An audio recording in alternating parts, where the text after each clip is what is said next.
Just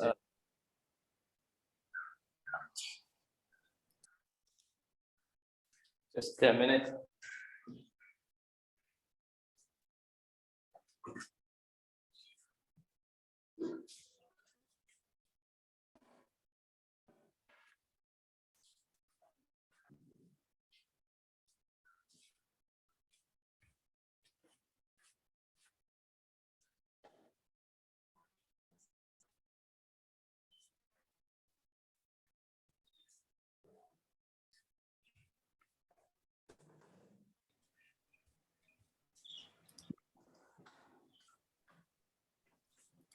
Yeah, sorry, I got Disconnected. out by that. Sorry. No, I was asking, did you disconnected? I got disconnected by mistake. Uh, Yeah, this is a very beautiful photograph, that you have put. Yeah, which I was taken from Kollam. When you come next time, Yeah. maybe we can go there. It's not far from Kottayam. A beautiful place. Yeah, really, it looks so Wonderful. beautiful. Yeah. This picture is very blur image, because it was taken in the evenings, about 6:45. Okay. Yeah, that's why sundown. Yeah, sun is going down, so I was using this focusing, full zoom. Yes. So It's come out very well. It's very soothing.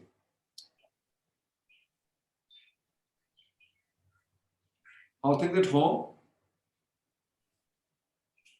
Sorry? How are things at home? Yeah, everything good. Everything good. How are you? Yeah, things are fine. So far, so good. Incident free. Yes.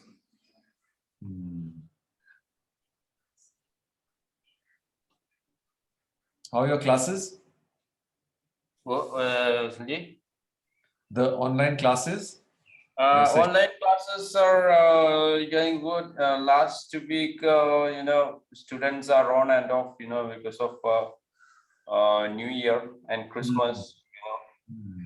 Yes, yes.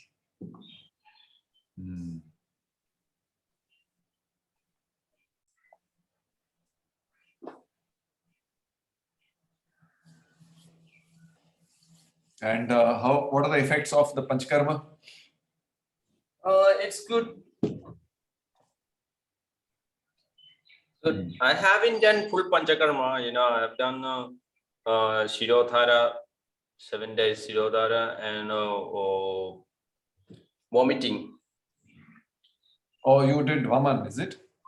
Vaman. Yeah, that's fine. Virajana I did myself. Virachan did yourself? Yes. Okay. Yeah, either Vaman or Virachan, depending on the diagnosis.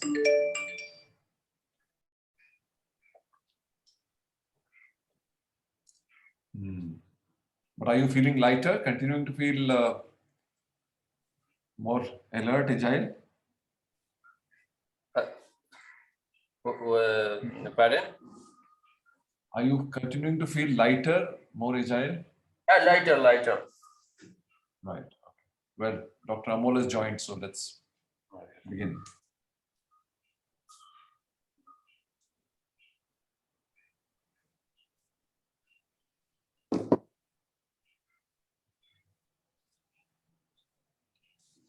Good morning, doctor. Namaste. Good morning sir. नमस्ते. कैसे हैं? ठीक हो sir. अच्छा, बहुत बढ़िया. चलो.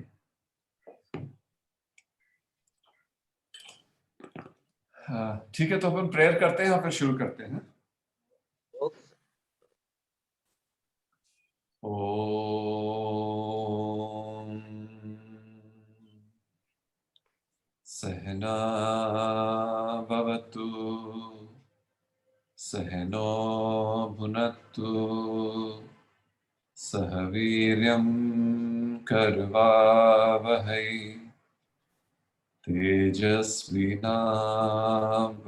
तेजस्विनावधीतमस्तु मा विद्विषावहै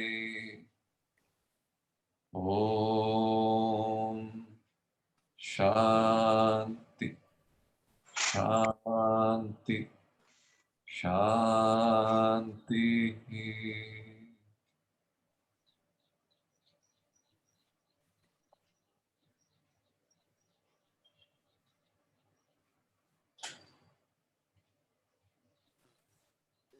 Kumar sir, please make me a और host. सर हाँ जी ओवर टू यू हाँ Yes, sir. Please make me a host. Kadam sir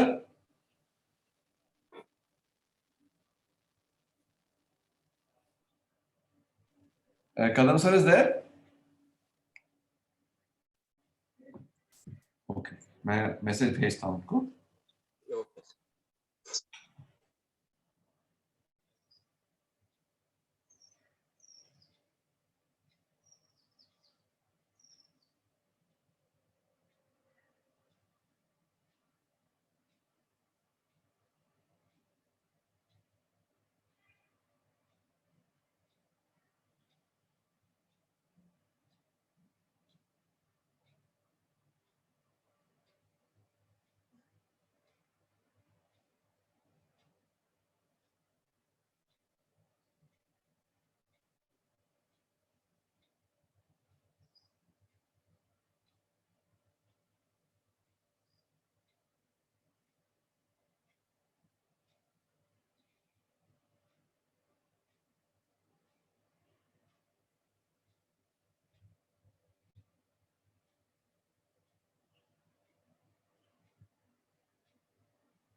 एक मिनट ना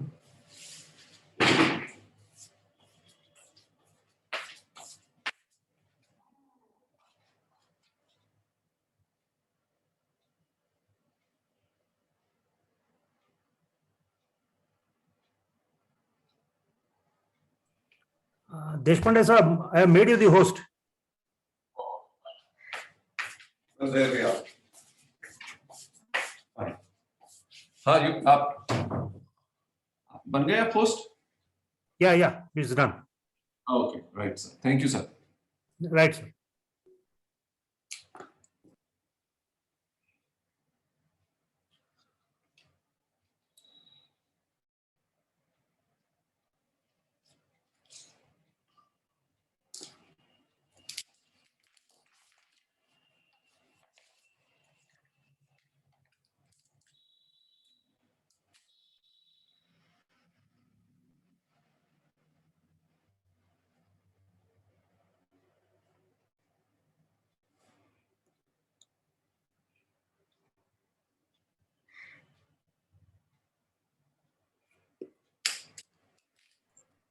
Slides दिख रहे हैं sir? हाँ बिल्कुल जी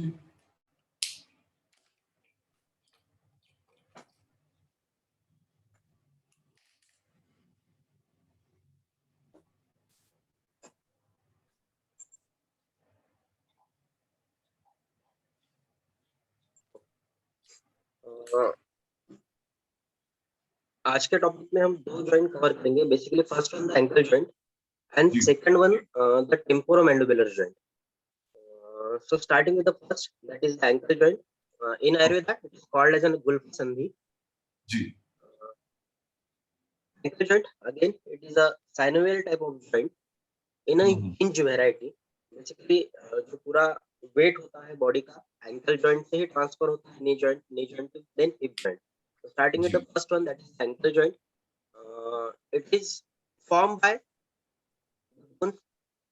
Basically the medial end of the tibia, that is the medial malleolus, and the lateral malleolus of the fibula, and inferiorly in between that having a tibiofibular ligament it is at the these all three structures, they are at the upper aspect, and inferiorly they are articulate with the lateral aspects of the talus.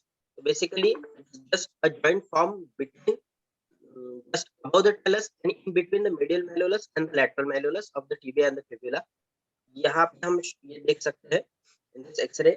This is the tibia, this is the fibula, this is the medial malleolus, and this is the lateral malleolus. और यहाँ पे इन दोनों के बीच में यहाँ पे talus होता है.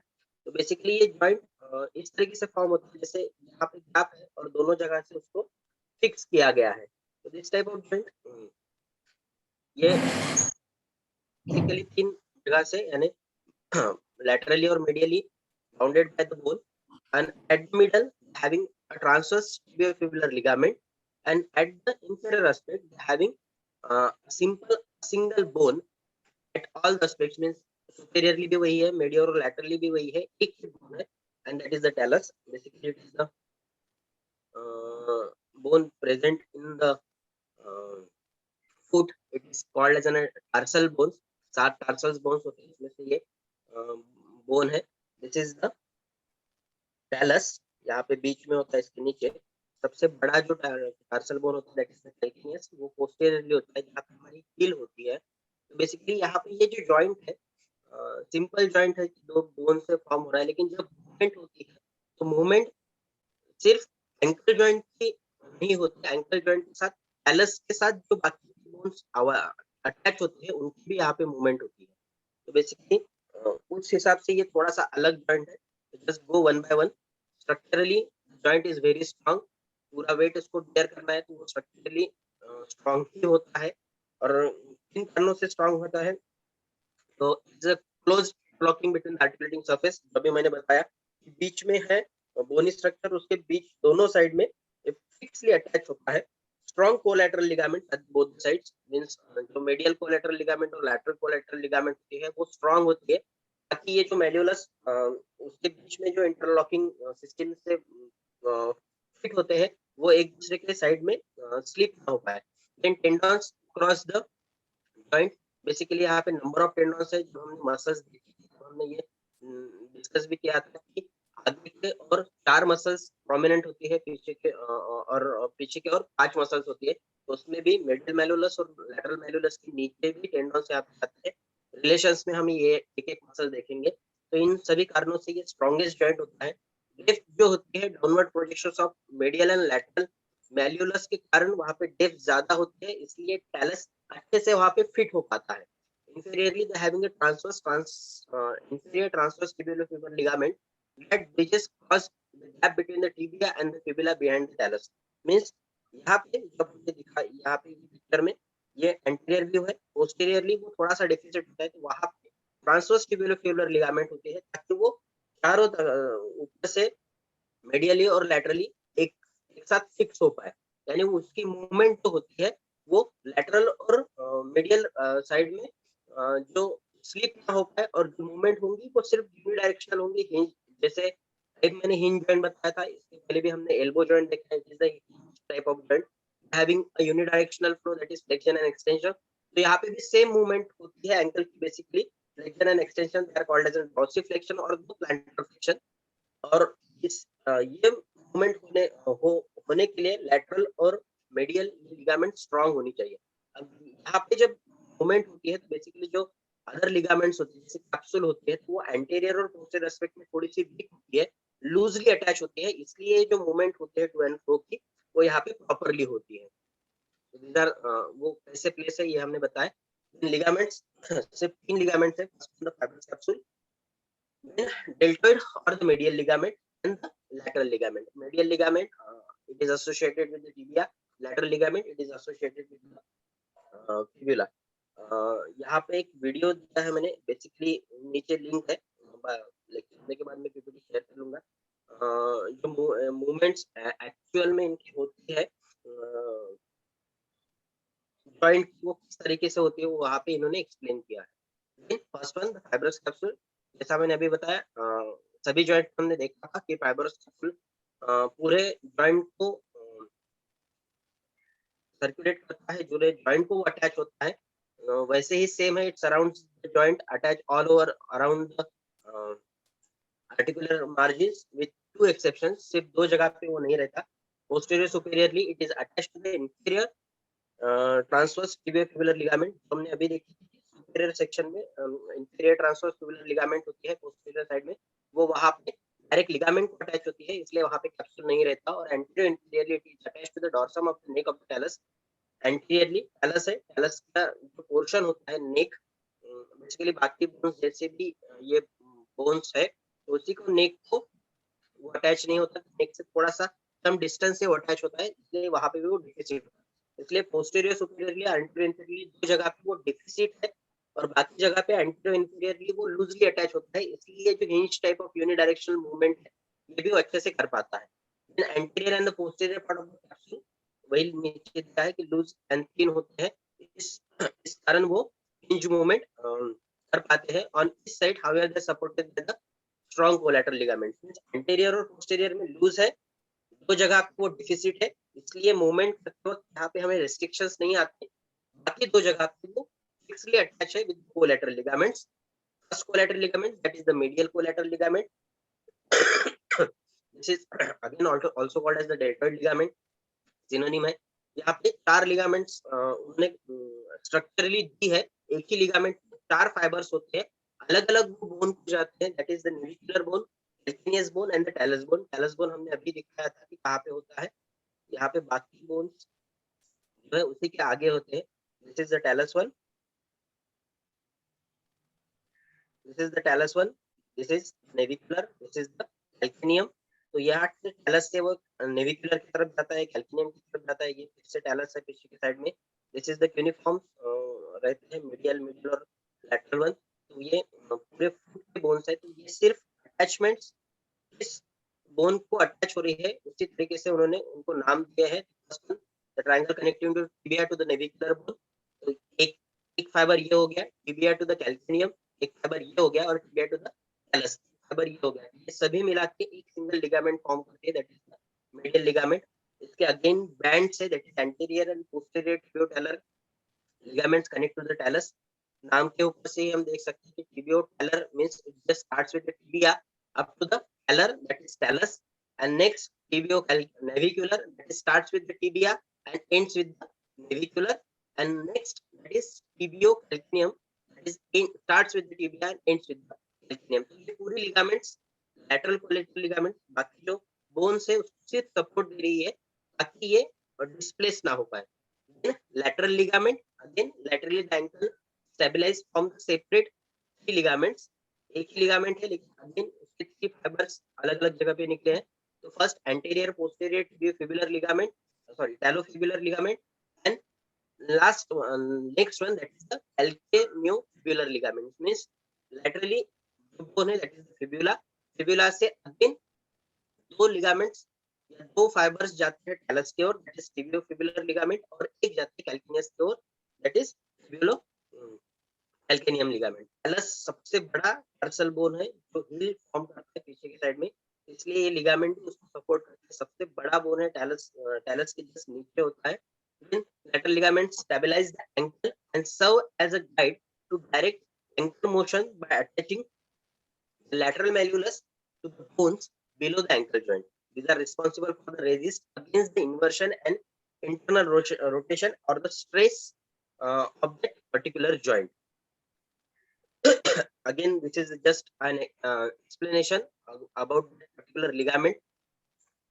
सिर्फ डिस्क्रिप्टिव पार्ट होने के लिए मैंने यहाँ पे मेंशन किया है. द एंटेरोफिबुलर लिगामेंट कहाँ से है, वो वीक होती है तीनों कंपैरिजन में. ये इतनी कम नहीं है, सिर्फ हमें मूवमेंट देखनी है, स्ट्रक्चरली वो होती है, इसलिए यहाँ पे मैंने प्लेस किया है. तो सिंपल थ्री लिगामेंट्स है, फिब्रस कैप्सूल है, देन मेडियल कोलैटरल लिगामेंट और lateral collateral ligament. Medial again surrounding bone है टेलस, नेविकुलर, कैल्केनियम की तरफ जाते हैं. Same with lateral one, lateral में सिर्फ नेविकुलर नहीं है, वो टेलस को ही दो जगह पे सपोर्ट करता है और एक जगह पे वो कैल्केनियस के पास जाता है, इसलिए वो फिक्सली अटैच होते हैं क्योंकि बाकी बैंड्स उसको सपोर्ट करते हैं.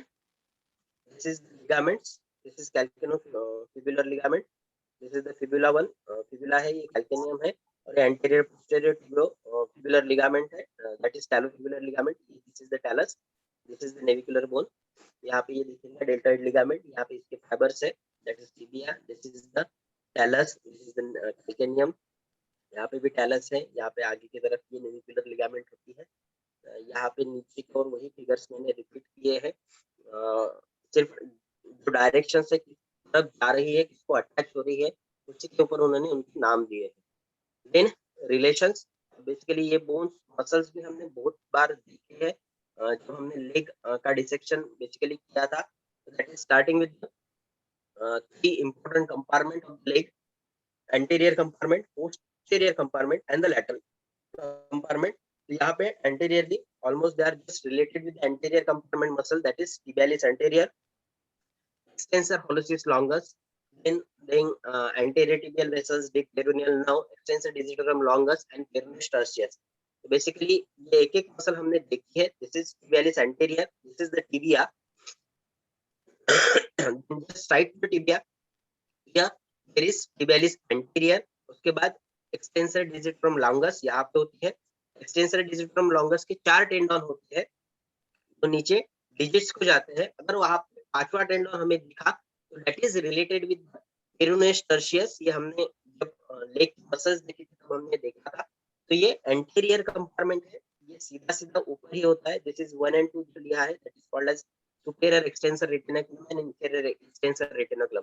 बेसिकली ये रेटिनाकुलम हमने कभी देखा नहीं, जब मसल एक के ऊपर एक आती है, हर मसल की जो टेंडन इंसर्ट होने जाते हैं, टेंडन अलग अलग होती है लेकिन वो fascia से कवर्ड होती है, ताकि एक दूसरे के साथ फ्रिक्शन ना हो, लेकिन उसके सेम पोजीशन में रखने के लिए यहाँ पे और एक fascia होता है स्किन के नीचे, that is called as the extensor retina, that is called as the retinaculum. ये दोनों जगह पे होता है, हाथ में भी होता है, हमने फोरआर्म में देखा है कि there are number of ligaments present near the bridge joint, तो यहाँ पे भी रेटिनाकुलम होता है, वो सिर्फ प्लेसमेंट के लिए होता है कि वो एग्जैक्टली प्लेस रहे, मूवमेंट ना हो, जो इंटरनल स्ट्रक्चर होते हैं यहाँ, इसलिए यहाँ पे जब हम मीडियली देखते हैं, यहाँ पे अगर मीडियली आपने टच किया और फ्लेक्स किया ब्रिज को, यहाँ पे टेंडन आपको प्रोमिनेंटली मिलेंगे, दैट इज पाल्मेरिस लॉन्गस, ठीक है, उसके बाजू में जस्ट मीडियन न होती, तो ये उसी पोजीशन में रहे, इसलिए वहां पे एक fascia का कवरिंग होता है, दैट इज द रेटिना। तो these are the muscles present at the anterior aspect, anterior of leg पे ये पूरे मसल्स हमने देखे कहाँ से निकलती है, यहाँ पे सिर्फ उन्होंने एंकल से रिलेटेड दिया है, इसलिए यहाँ पे जो कंपार्टमेंट की मसल्स आती है, डिजिटरम ब्रेविस, यहाँ पे नीचे के 4 टेंडन्स होते हैं, वो यहाँ पे इन्होंने काउंट नहीं किया है, क्योंकि वो नीचे फुट की ओर है, does not cross the ankle joint, सिर्फ एंकल को क्रॉस करने वाली मसल्स इन्होंने एंटीरियर कंपार्टमेंट में दी है, that is tibialis anterior, extensor hallucis longus, anterior tibial vessels, deep peroneal nerve, extensor digitorum longus and peroneus tertius। Then these are the structures, कहाँ पे कौन सी टेंडन्स प्रेजेंट होती है, इसलिए ये फिगर है, दिस इज द टैलस जो बीच में है वो, this is fibula, this is tibia.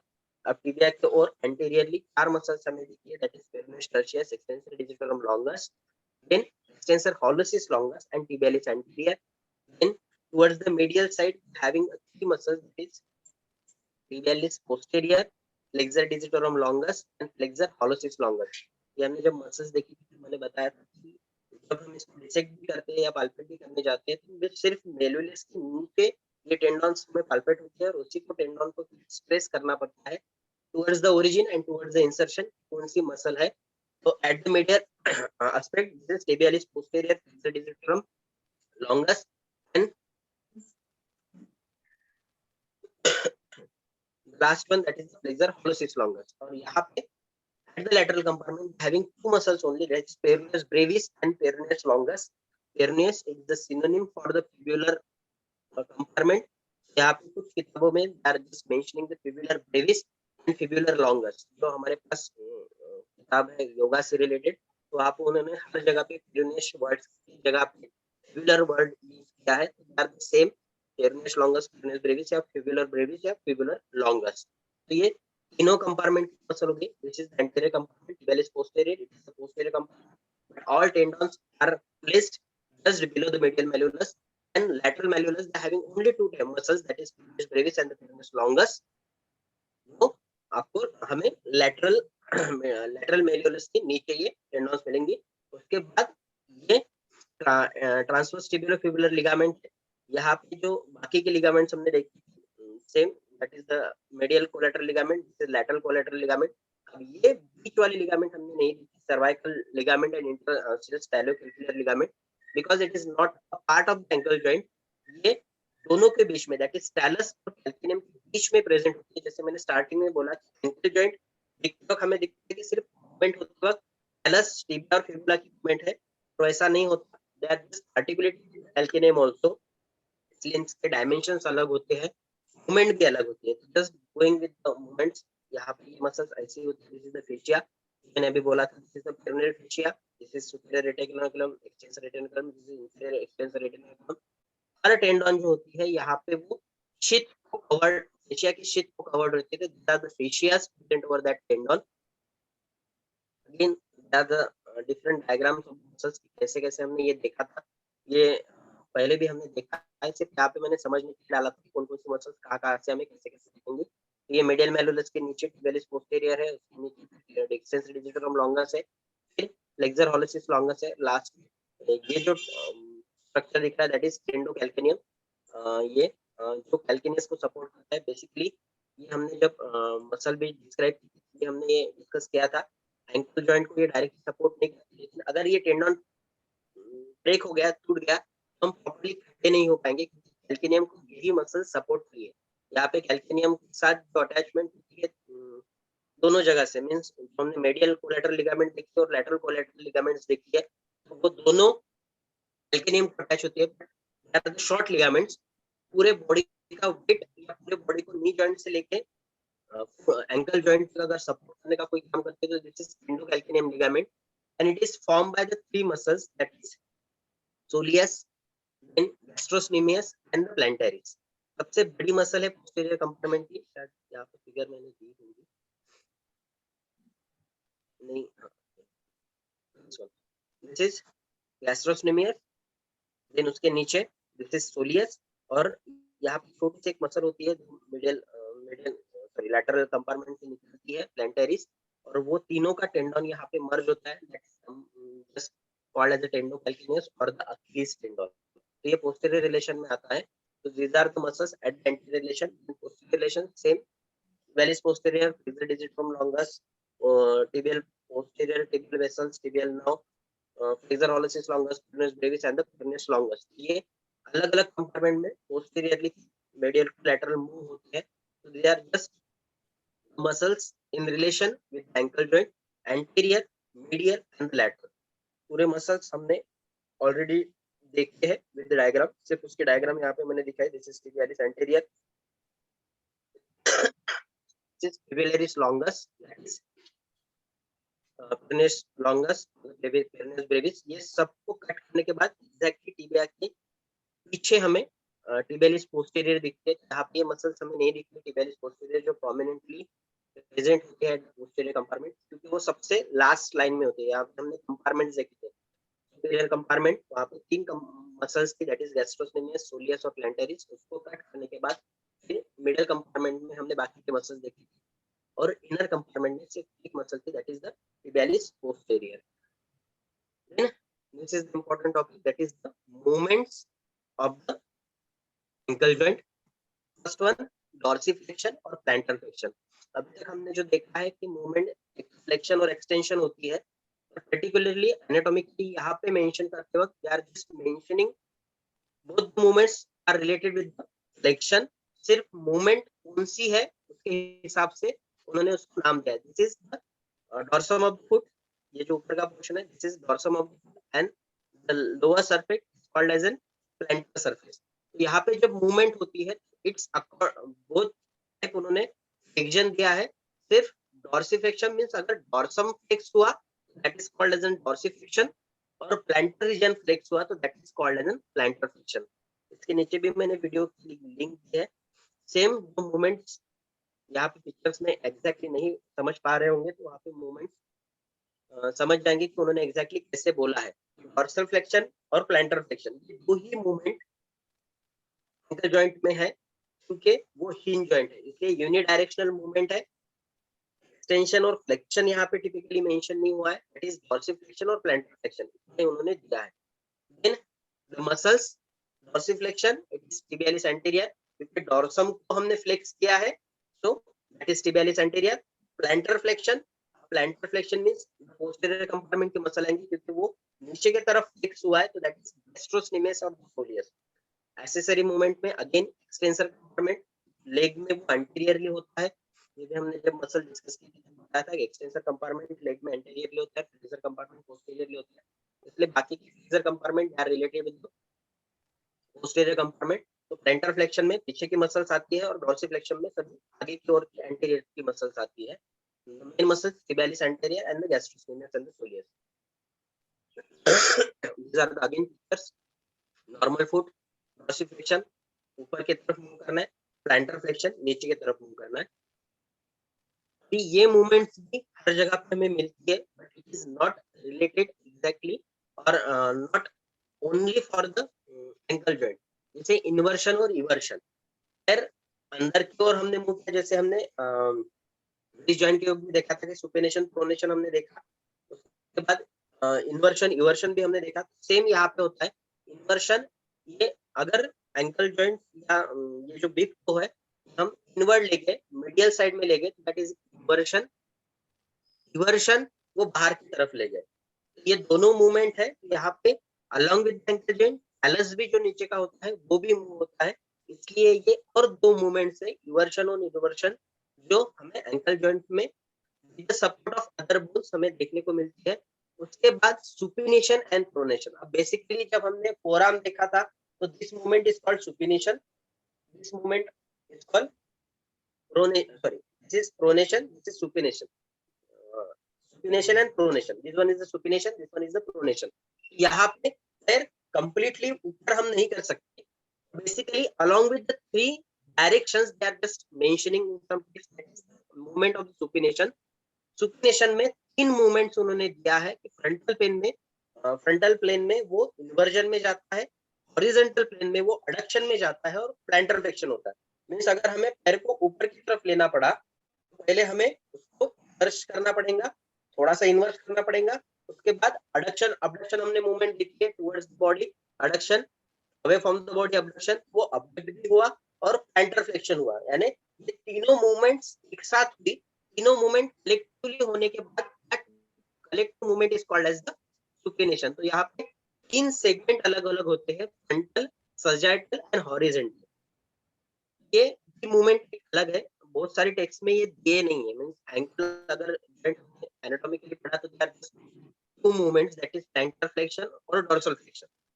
Inversion eversion भी वो यहाँ पे नहीं देते, पर मोस्ट ऑफ द टाइम जब हम योगासन करते हैं बहुत सारे आसन में इन्वर्जन या इवर्जन ये मूवमेंट एंकल की होती है। ठीक है, जैसे मैंने कुछ आसन आगे लिए हैं वहां पे हम डिस्कस करेंगे कि दोनों मूवमेंट होती है सेम सुपिनेशन प्रोनेशन। जैसे बहुत बार हमने ये देखा होगा कि चलते चलते एक आध बार ये जो एंकल जॉइंट स्ट्रेन हो जाता है, ऐसा पैर हम बोलते हैं कि तिरछा हो गया, तो ये मोस्ट ऑफ द टाइम अगर सुपिनेशन में अगर वहां रहा तो यहाँ पे एडिशनल फोर्स क्रिएट हुआ यहाँ पे लैटरल कोलैटरल लिगामेंट में, तो ऐसी जगह पे यहाँ पे इंजर्ड हो सकते हैं, रप्चर हो सकते हैं लिगामेंट।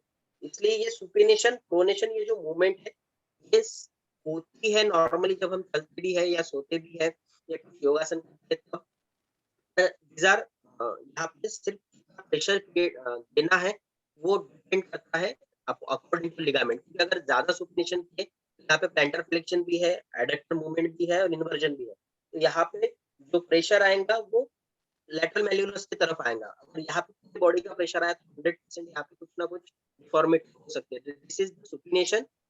नेक्स्ट वन प्रोनेशन, यहाँ पे सेम मूवमेंट है, एक मूवमेंट सिर्फ उन्होंने दिए है कि ऊपर की तरफ करना है, पर ऊपर की तरफ डायरेक्टली नहीं जाएगा। तो again this are the combination. सबसे पहले डॉर्सल फ्लेक्शन हुआ, डॉर्सल फ्लेक्शन के बाद इवर्जन हुआ, बाहर की तरफ गई और अबडक्शन हुआ। तो ये एग्जैक्टली अपोजिट है तीनों के। यहाँ पे इवर्जन है, वहां पे इवर्जन है, यहाँ पे एडक्शन है, यहाँ पे अबडक्शन है, यहाँ पे प्लांटर फ्लेक्शन है और यहाँ पे डॉर्सिफ्लेक्शन है।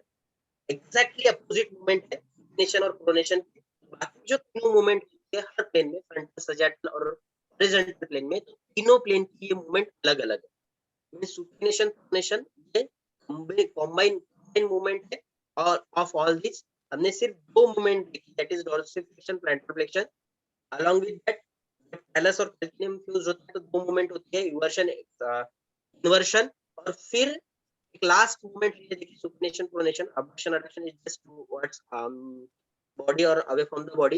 ये कॉम्बिनेशन के साथ तीन मूवमेंट बनी, दैट इज प्रोनेशन और सुपिनेशन। ये कॉम्बिनेशन है हर प्लेन का। तो ये most of the time movement दो ही होती है जब हम चलते हैं, तो प्लैंटर फ्लेक्शन और डोर्सिफिकेशन कॉमनली होती है चलते वक्त, क्योंकि सिंपल पैर हमने आगे आगे की तरफ रखा, जैसे यहाँ पे हम देखेंगे कि सिंपल पैर है, अगर मुझे आगे की तरफ जाना है तो इसको मुझे ऐसे उठाना पड़ेगा, ऐसे उठा के मैंने सिर्फ सिंपली प्लेस कर दिया। हम जब चलते भी है तो सिंपल एक मूवमेंट होती है, दैट इज डोर्सिफिकेशन और प्लैंटर फ्लेक्शन। बाकी कोई भी मूवमेंट यहाँ पे मोस्ट ऑफ द टाइम नहीं होती। डोर्सिफिकेशन भी बहुत कम होती है, लेकिन प्लैंटर फ्लेक्शन सबसे ज्यादा होती है जब हम चलते हैं। These are the normal movements in blood supply। तो आप नंबर ऑफ ब्लड वेसल्स है, एंटीरियर में भी आती है, पोस्टीरियर में भी आती है। Starting with anterior tibial and the posterior tibial arteries, peroneal arteries, and nerve supply same one, peroneal and the tibial nerves दोनों sciatic nerve की ब्रांचेस है। ट्यूबुला के पास पेडिल से सेपरेट होती है, या sciatic nerve जो ग्रेटर sciatic lamina से बाहर निकलता है तभी ये सभी nerve सेपरेट होती है। तो सेम nerves है, हर डिजिट्स को जाती है तो आप वो नेटवर्क फॉर्म करता है। डिसलोकेशन बहुत रेयर है क्लिनिकल एनाटॉमी में एंकल जॉइंट का। बाकी जगह पे डिसलोकेशन बहुत कॉमन होता है, जैसे हमने देखा था कि शोल्डर जॉइंट हमने जब देखा तब हमने ये डिस्कस किया था कि अगर बच्चों को हमने ऊपर से हाथ लगा के उठाया तो वो सुपेरियरली जो डेफिसिट होता है कैप्सूल, वहां से वो डिसलोकेट हो जाता है। तो कॉमनली डिसलोकेशन शोल्डर में दिखता है। अगर बहुत ज्यादा जर्क मिला हाथ को, कभी भी एल्बो भी डिसलोकेट हो सकता है। तो वहां पे डिसलोकेशन कॉमन है, यहाँ पे एंड हिप जॉइंट में डिसलोकेशन बहुत रेयर होता है। अगर आप सुपिनेशन में बहुत जोर से गिर गए, एंगल सुपिनेशन है, तो लैटरल कोलैटरल लिगामेंट्स डैमेज होंगी तो डिसलोकेट हो पाएगा। दूसरा एक डिसलोकेशन ना होने का कारण यह है कि दोनों जगह पे मैल्यूलर, ये जो टैलस है फिक्स होता है विद इन द मैल्यूलस, तो ये भी मूवमेंट फिक्स है, तो ये डिसलोकेट होने का हो ही नहीं सकता, क्योंकि डेप्थ बहुत अच्छी खासी होती है, इसलिए डिसलोकेट बहुत रेयर है। Optimal position of the ankle to avoid the ankylosis, one slide plantar position. Most of the time हम कैसे चलते हैं इसके ऊपर भी ये डिपेंड करता है। नॉर्मल बॉडी टेक्सचर्स के हिसाब से अगर हम चले तो ये आपके रीजंस हम अवॉइड कर सकते हैं। एंकोलोसिस ये नेक्स्ट ये लेक्चर होगा, पूरा लेक्चर हम वर्टिब्रल कॉलम के लेंगे, bones and the movements of the vertebral column along with the clinical anatomy. हम देखेंगे कि कौन कौन सी आजकल देखी जाती है, तो ये हम डिस्कस करेंगे। स्प्रेन्स ये बहुत कॉमनली होता है कि जब हम चलते चलते अगर पैर तिरछा गिर गया तो स्प्रेन आता है, ankle sprain, that is include in this sprain leads to tearing the anterior fibres of the capsule. अगर रप्चर हो गया तो एंटीरियर फाइबर मोस्टली टूट सकते हैं। पोस्टीरियरली कैप्सूल को डायरेक्टली अटैच इसलिए नहीं होता, तो वहां पे एक लिगामेंट है, दैट इज इंडोकैल्कुलर लिगामेंट, इसलिए अगर रप्चर हुआ तो जस्ट एंटीरियर लिगामेंट सबसे कॉमनली रप्चर होंगे। देन गोनियोमेट्री, अगर हमें करना है नॉर्मल पोजीशंस कैसे होते हैं, हर एक मूवमेंट्स की हम गोनियोमेट्री देख सकते हैं। This is the normal structure. Goniometry हमें कैसे रखनी है, तो this is the fibular head, जो स्टेशनरी या फिक्स आर्म होगा वो हम फिबुलर हेड की तरफ देखेंगे, और यहाँ पे जो सेकंड आर्म मूवमेंट वाला जो आर्म है वो यहाँ पे हम लिटिल फिंगर्स की तरफ पॉइंटेड नहीं करते, यहाँ पे हम मेटाटार्सल की तरफ पॉइंट करते हैं, मींस टो की तरफ पॉइंट करते हैं। मींस मेल्यूलस पे हमने फलक्रम रखा, लैटरल मेल्यूलस एक स्टेशन हेड की तरफ गया, और ये जो दूसरा स्टेशन है यहाँ पे ना लेके मींस लिटिल डिजिट फिंगर के लिए ना लेके टो की तरफ हम लेके जाते हैं, और फिर मूवमेंट काउंट करते हैं। तो ये बाकी मूवमेंट काउंट करने के लिए जरूरी है। जैसे फर्स्ट वन मींस ये ऐसा रख दिया, फिर हमने काउंट किया, वही यहाँ पे दिया है कि लेटरल कैल्कुलम के पास रखो, फिफ्थ मेटाटार्सल के पास दूसरा रखो, फिर मूवमेंट काउंट करो। नॉर्मली मूवमेंट होती है वो 10 डिग्री की मूवमेंट होती है, 10 टू 20 डिग्री। जो मूवमेंट्स के मैंने वीडियोस दिए हैं उसके साथ ये वीडियोस दिए हैं गोनियोमेट्री के भी, एक ही वीडियो में है कि मूवमेंट हम कैसे वहां पे काउंट कर सकते हैं। नॉर्मल जो होता है प्लांट डॉर्सिफिकेशन 20 डिग्री तक हो सकता है नॉर्मली। मीन्स ये पोजीशन यहाँ पे मैंने बताया है। ये देखिए जैसे ये नॉर्मली हमने रखा था, this is the normal one. पैर को फ्लेक्स किया, प्लांटर फ्लेक्शन, और ये काउंट किया एंगल। तो दिस एंगल नॉर्मली डॉर्सिफ्लेक्शन का रेंज ऑफ मोशन का दैट इज 20 डिग्री। बाकी हमको पेशेंट को कैसे सुलाना है वगैरह वगैरह, स्टार्टिंग पोजीशन पूरा डिस्क्रिप्शन में मैंने यहाँ पे दिया है कि हम कैसे कैसे कर सकते हैं। तो this is dorsiflexion. Next one that is plantar flexion. अब ब्रैकेट में अलग अलग उनके जॉइंट के नाम ग्रीक या इसके हिसाब से उन्होंने लैटिन के हिसाब से दिए हैं, पर मूवमेंट तो सेम है। सेम जैसे हमने पहले फल्क्रम और स्टेशनरी और मूवमेंट के लिए आर्म रखा है, वैसे ही यहाँ पे रखा है, सिर्फ मूवमेंट अलग काउंट की। जैसे सीधा पैर था, फिर उसको एक्सटेंड किया, तो यहाँ पे normal range of motion that is 30 to 50 degree. ये पिक्चर अलग जगह से लिया है, तो उन्होंने 45 डिग्री तक नॉर्मल दिया है। जितनी टेक्स्ट हम यूज करेंगे उन्होंने अलग अलग रेंज ऑफ मोशन दी है एवरेज में। बेसिकली अमेरिकन फिजियोलॉजिकल एसोसिएशन ने ये डिसाइड किए थे। तो ये और भी एसोसिएशन है जो अलग अलग range of movement according to the people ये चेक करते हैं। It is just in the range of 30 to 50 normal. Then the पहला दैट इज इवर्जन। अब यहाँ पे भी 10 डिग्री तक हम इवर्जन कर सकते हैं। अब यहाँ पे जब आर्म रखने की बारी आती है, अलग जगह पे है, this is proximal to Achilles tendon यहाँ पे दिया है। तो इस तरीके से हमें फुलक्रम रखना है। अकिलिस टेंडन पे this is the stationary arm, this is the movement arm. और फिर जब ये मूवमेंट होती है तो उसके साथ मूवमेंटरी आर्म मूव करनी पड़ती है। यहाँ पे 0 to 25 या 0 to 10 ये नॉर्मल है। सब पहले reversion, then inversion proximal to Achilles tendon, same eversion. और इवर्जन इसके लिए हमें अकिलिस टेंडन यहाँ पे, नहीं तो आगे की ओर भी हम इवर्जन के वक्त कर सकते हैं। ये टिबिया की जो एंटीरियर बॉर्डर है वहां पे स्टेशनरी ये आर्म रखा है। It's just in anterior position to ankle joint. Digits toe की बाजू के डिजिट्स को स्टेशनरी आर्म दिया, फिर इन्वर्जन किया, और ये एंगल उन्होंने काउंट किया। तो दैट इज 0 to 30 के रेंज में ये एंगल आता है। तो these are the goniometric position that is inversion, eversion, plantar flexion और डॉर्सिफ्लेक्शन। अब यहाँ पे सुपिनेशन और pronation most of the time हम काउंट नहीं कर सकते। ये तीनों के मूवमेंट होते हैं और तीनों के मूवमेंट कलेक्टिवली काउंट नहीं कर पाते, इसलिए हमने यहाँ पे दो ही मूवमेंट काउंट किए हैं, दैट इज दो ही direction, that is plantar flexion, dorsiflexion, inversion और इवर्जन। और हर एक मेथड ये अलग अलग है कि हम कैसे काउंट कर पाते हैं। लेकिन आसनास नंबर ऑफ स्टडीज हुए हैं यहाँ पे भी कि हम कौन कौन से आसन particularly for the ankle joint कर सकते हैं। अब इसके लिए again there are the repetitions of asana, जैसे हमने बाकी जगह पे भी दिया है, तो यहाँ पे भी दिया, यहाँ पे भी जो आसन दिए हैं वो भी अलग है। लास्ट में आर्टिकल का मैंने रेफरेंस भी दिया है। एक स्टडी हुई थी, उन्होंने range of motion ankle joint बढ़ाने के लिए कुछ आसन बताए थे, वो हमने यहाँ पे दिए हैं। अंजनेय आसन फर्स्ट वन। अब यहाँ पे आप देखोगे कि this is the normal structure of the ankle, और यहाँ पे ये पीछे की तरफ ये हो गया, that is the planter flexion. क्योंकि ये प्लांटर पोर्शन जो है ये ऊपर की ओर चला गया। तो स्टार्टिंग में जब हम आसन स्टार्ट करते हैं, that is both angles are in the 90 degrees, और फिर मूवमेंट में वो प्लांटर फ्लेक्शन में चला जाता है। तो मूवमेंट होते वक्त यहाँ पे दोनों एंकल की मूवमेंट हो रही है। बेसिकली हमने जब हिप जॉइंट का रेंज ऑफ मोशन देखा था तब भी हमने ये आसन देखा था। तो दिस इज आसना वो जो उन्होंने उनके रिसर्च में दिया है कि इससे रेंज ऑफ मोशन पेशेंट्स में बड़ी है। दैट इज अंजनेय आसन फर्स्ट वन। देन त्रिकोणासन। अब ये हमने स्टार्टिंग से बहुत बार लिया, जैसे हमने पहले शोल्डर जॉइंट पर त्रिकोणासन लिया था, हिप जॉइंट पर भी हमने देखा है त्रिकोणासन। तो सेम पोजीशन आप यहाँ पे देख सकते हैं, this is the normal position. But जब हम आसन में आते हैं तो इसको इवर्जन में गए, फिर ये क्या यहाँ पे भी इन्वर्जन हुआ है जॉइंट का, क्योंकि जब प्रेशर क्रिएट होता है तो स्लाइटली इन्वर्जन यहाँ पे दिखता है। तो यहाँ पे नॉर्मल है, extension of the hip joint है, नी जॉइंट का भी एक्सटेंशन है, शोल्डर जॉइंट तक भी हमने ये आसन देखा था, त्रिकोणासन त्रिकोणासन, ये दोनों आसन हमने शोल्डर जॉइंट तक देखे थे। तो ये कंप्लीट आसन हमने अगर किए तो almost all the joints are used properly. तो यहाँ पे उन्होंने स्टडीज में ये एंगल भी किया है range of motion ankle joint के लिए बनाने के लिए।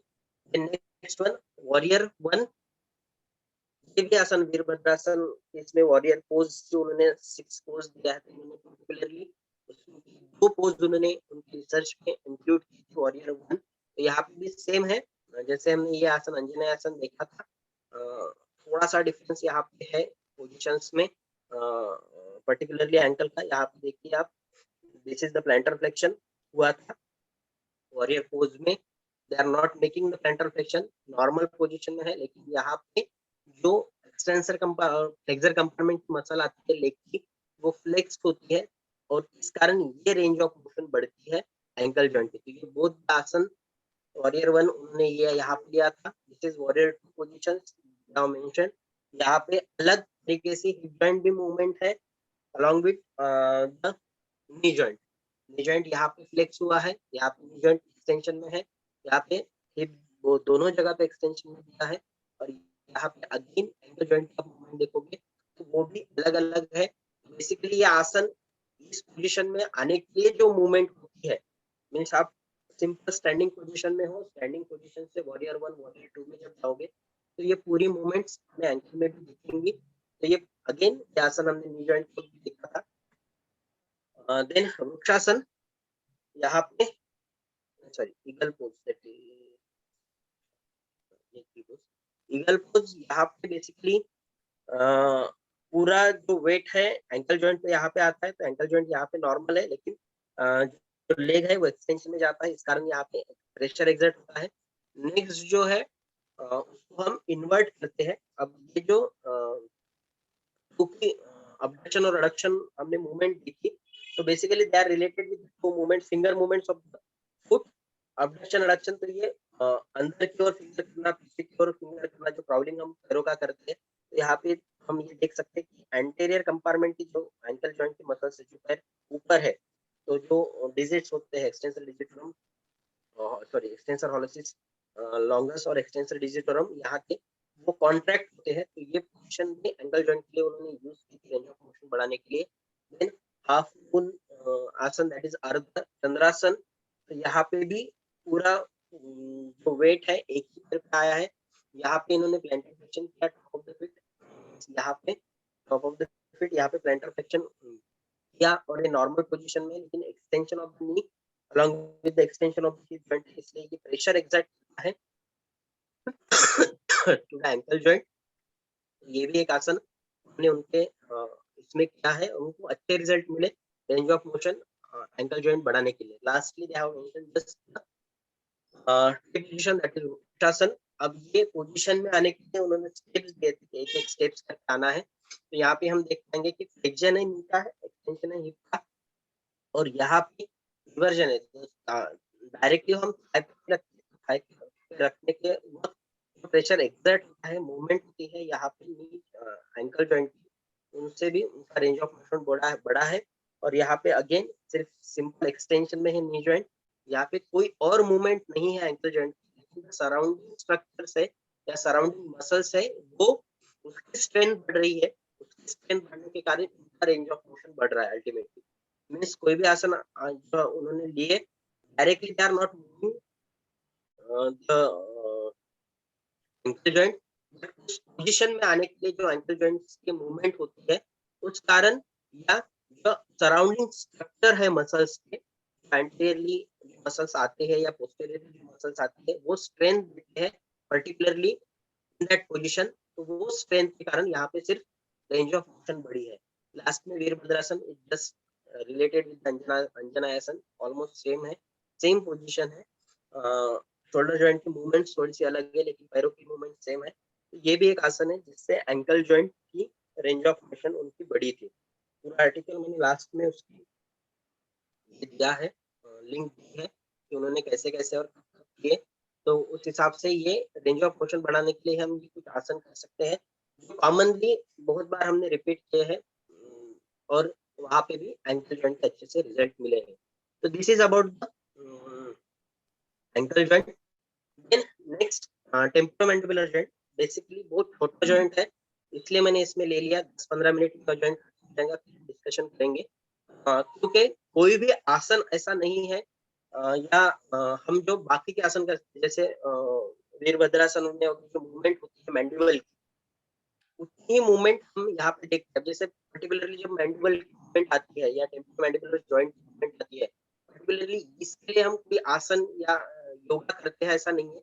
कुछ कुछ जगह पे जैसे वीरभद्रासन में हम टंग बाहर निकलते हैं, तो यहाँ पे जो प्रोट्रूड होता है, तो जो मूवमेंट होती है ये मूवमेंट है इसकी रेंज ऑफ मोशन की। बेसिकली रेंज ऑफ मोशन नहीं, टेम्पोरोमैंडिबुलर पेन यहाँ पे बहुत लोगों को होता है, यहाँ पे इन्फ्लेमेशन उसका होता है। इसकी एज अ ट्रीटमेंट करने के लिए उन्होंने एक्सरसाइज बोले हैं, they are not a part of yoga. सिर्फ एक्सरसाइज उन्होंने दिया कि हम क्या कर सकते हैं। सिंपल एक्सरसाइज है, जैसे हमने day to day life activities में हम करते हैं, इसलिए वो एक्सरसाइज सिर्फ मैंने यहाँ पे मेंशन किए हैं, आसन नहीं है। अलग से जो बात है कि यहाँ पे जो मूवमेंट्स है, प्रोट्रूजन वगैरह वगैरह आगे डिस्क्रिप्शन में आएंगी, ये day to day life activities में आती है, इसलिए ये भी जॉइंट यहाँ पे लिया है। कि एक ही जॉइंट छूटा था, नेक्स्ट लेक्चर पूरा वर्टिब्रल कॉलम डिस्कस करेंगे। छोटा सा जॉइंट है, मैंडिबल हमने बोन देखा है। Let's start with the temporomandibular joint. It is the also called as the jaw and frequently referred as TMJ, that is temporomandibular joint. One of the synovial joints in the human body articulated with the disc. अब basically जैसे हमने vertebral columns देखते हैं, दो vertebrae fix होने के लिए उसके बीच में disc होती है, that is called as an intervertebral disc. बहुत बार हमने ये टर्मिनोलॉजी देखी होंगी कि कोई एक्सरे निकालने का पीठ का और डिस्क प्रोलैप्स, जैसे डॉक्टर ने बोला, ये दोनों के बीच में जो डिस्क होती है that is intervertebral disc. Same disc यहाँ पे भी प्रेजेंट होती है जॉइंट, बाकी जगह पे ऐसी एक भी डिस्क हमने नहीं देखी, यहाँ पे पर्टिकुलरली वो डिस्क प्रेजेंट होती है। टाइप कॉन्डिलेटर टाइप ऑफ जॉइंट है। मैंडिबुलर देखा था, वो जो नीचे का ये होता है वहाँ पे कॉन्डिलेटर फोर्सेस होती है, वहाँ पे कॉन्डिलेट होता है। Then it is just attached to the temporal fossa, fossa के नीचे वो अटैच होती है। Then, according to the Ayurveda, it is called as a Vyasatunda type of joint. Vyasatunda, Vyas, it is related with the crow. तो crow की beak होती है, उसके समान ये joint होता है, ऐसा आयुर्वेद में विशुद्ध में कहा है। So, that joint is called as a Vyasatunda type of joint. Ayurveda ने there just mentioning the 8 type of joint in Ayurveda. ये अलग सा एक joint है, तो 3 joint अलग से दिए हैं। आई थिंक जॉइंट जब हमने स्टार्ट किया तो ये मैंने मेंशन किया था, हमने डिस्कस किया था, 3 टाइप आयुर्वेदा ने अलग दिए हैं जो मॉडर्न के साथ कोरिलेट नहीं कर सकते। First one, this one, that is वायासतुंड। एक मंडल संधि करके आयुर्वेद में बोली है। ये मंडल संधि देयर मींस जो स्ट्रक्चर राउंडेड जगह पे अटैच होते हैं। इसका एग्जांपल देते वक्त उन्होंने हृदय, नेत्र, क्लोम, नाड़ीशु ऐसा बोला है सुश्रुत ने। तो हृदय, अब जैसे एक ही हृदय है, वहां पे जॉइंट हम नहीं बता सकते, यहाँ पे आयुर्वेद कंसेप्ट थोड़ा सा अलग है। यहाँ जहाँ पे चीजें जुड़ी हुई है उन्होंने उनको जॉइंट कहा। तो यहाँ पे जो हार्ट है, अगर हार्ट की पंपिंग हमने देखी, हार्ट के अदर वेसल्स हमने देखे, वेसल्स वहाँ पे अटैच होते हैं तो वो राउंडेड स्ट्रक्चर में अटैच होते हैं। So that round structure is called as a mandal sandhi in Ayurveda. तो वहाँ पे मंडल संधि हृदय में है, कंठ नाड़ीशु। यहाँ पे अगर हमने आप पाल्पेट करके देखोगे बेसिकली, यहाँ पे पाल्पेट करते वक्त आपको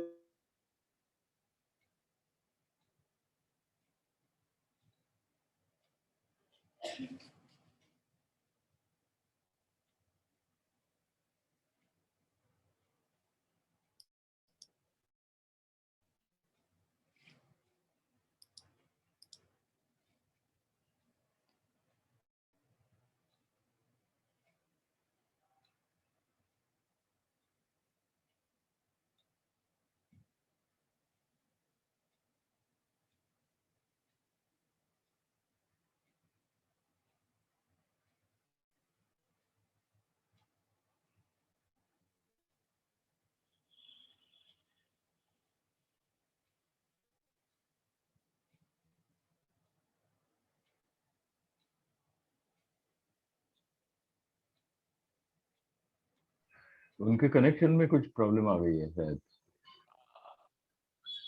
डॉक्टर देशपांडे के। हाँ, मुझे भी ऐसा लग रहा है सर।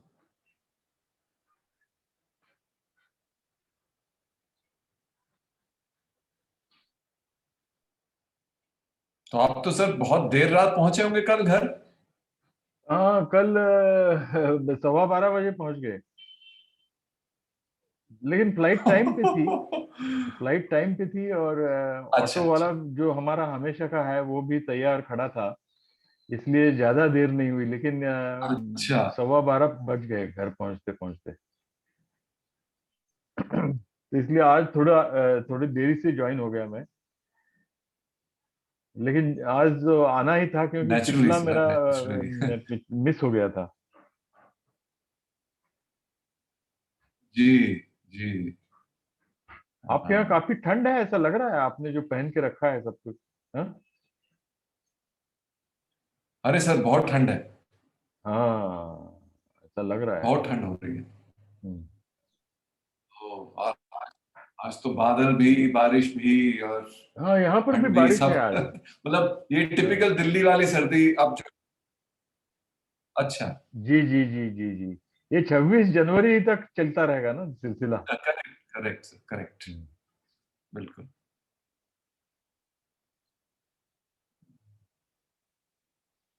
तो आपकी काफी लंबी विजिट हो गई सर हैदराबाद की। नहीं जी, वो हम लोग महाबलेश्वर से तो पिछले इतवार को वापस आ गए दोपहर में, अच्छा अच्छा। और फिर हम लोग चले गए, वेंसडे को मैं चला गया या थर्सडे को चला गया। ओहो, अच्छा अच्छा अच्छा। ओ, ये दो अलग अलग विजिट थी, मतलब पिछले वीकेंड की ये और दो इस। अलग थी विजिट। ओ। महाबलेश्वर का जो था वो हमारा फैमिली आउटिंग था, अच्छा क्योंकि सब लोग 20 महीनों से घर पे ही बंद पड़े अच्छा। हैं, तो करेक्ट। इसलिए सोचा था। और उस समय तो जब बुक किया था जी। तब हालात अलग थे, हाँ। लेकिन जाने के वक्त एकदम बिगड़ने लगे थे। और ये हाँ। भी जो प्रोग्राम था, ये एक नया यूनिवर्सिटी है हैदराबाद में, वहां चल रहा था। अच्छा। तो वो भी 2 महीने पहले ओ। तय हुआ था। ओके। फिर वो लोग सोच रहे थे अच्छा। पोस्टपोन किया जाए, ऑनलाइन किया जाए, ये किया जाए। हमने कहा नहीं भाई, अभी हमने तो तय कर लिया है, जो होगा वो देख लेंगे।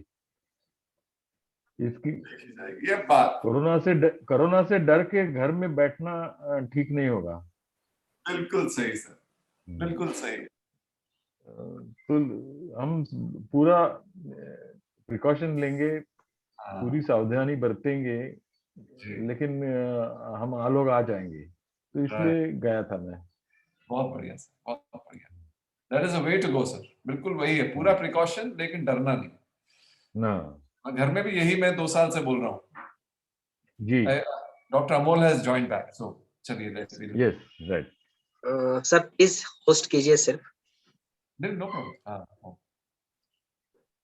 कदम सर।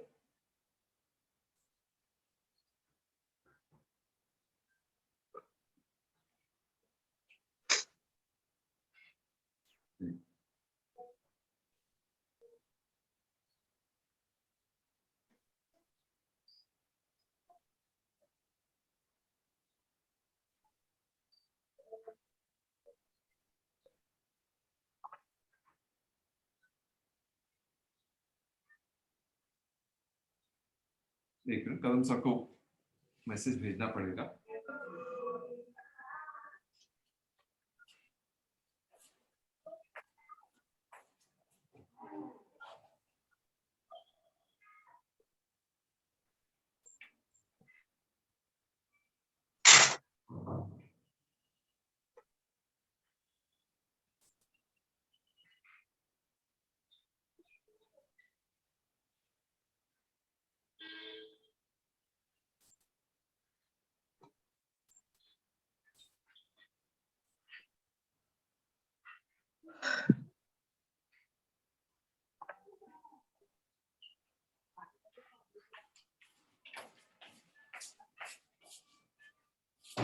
तो Jay Kumar, are you there?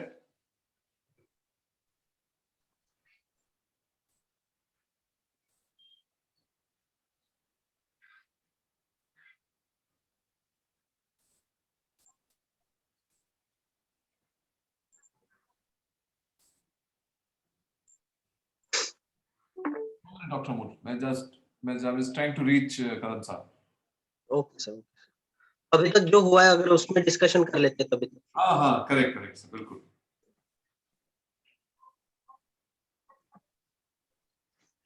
तो एक तो सर ये जैसे आपने कहा कि एंकल जॉइंट जो है वैसे बड़ा रोबस्ट जॉइंट है, नहीं? हाँ. इसमें बहुत इतनी आसानी से डिसलोकेशन नहीं होता. नहीं सर, स्ट्रेन आता है सिर्फ क्योंकि वो लिगामेंट्स बहुत स्ट्रांग है, इसलिए अगर हमने तिरछा पैर जब पड़ जाता है तो सिर्फ स्ट्रेन होता है.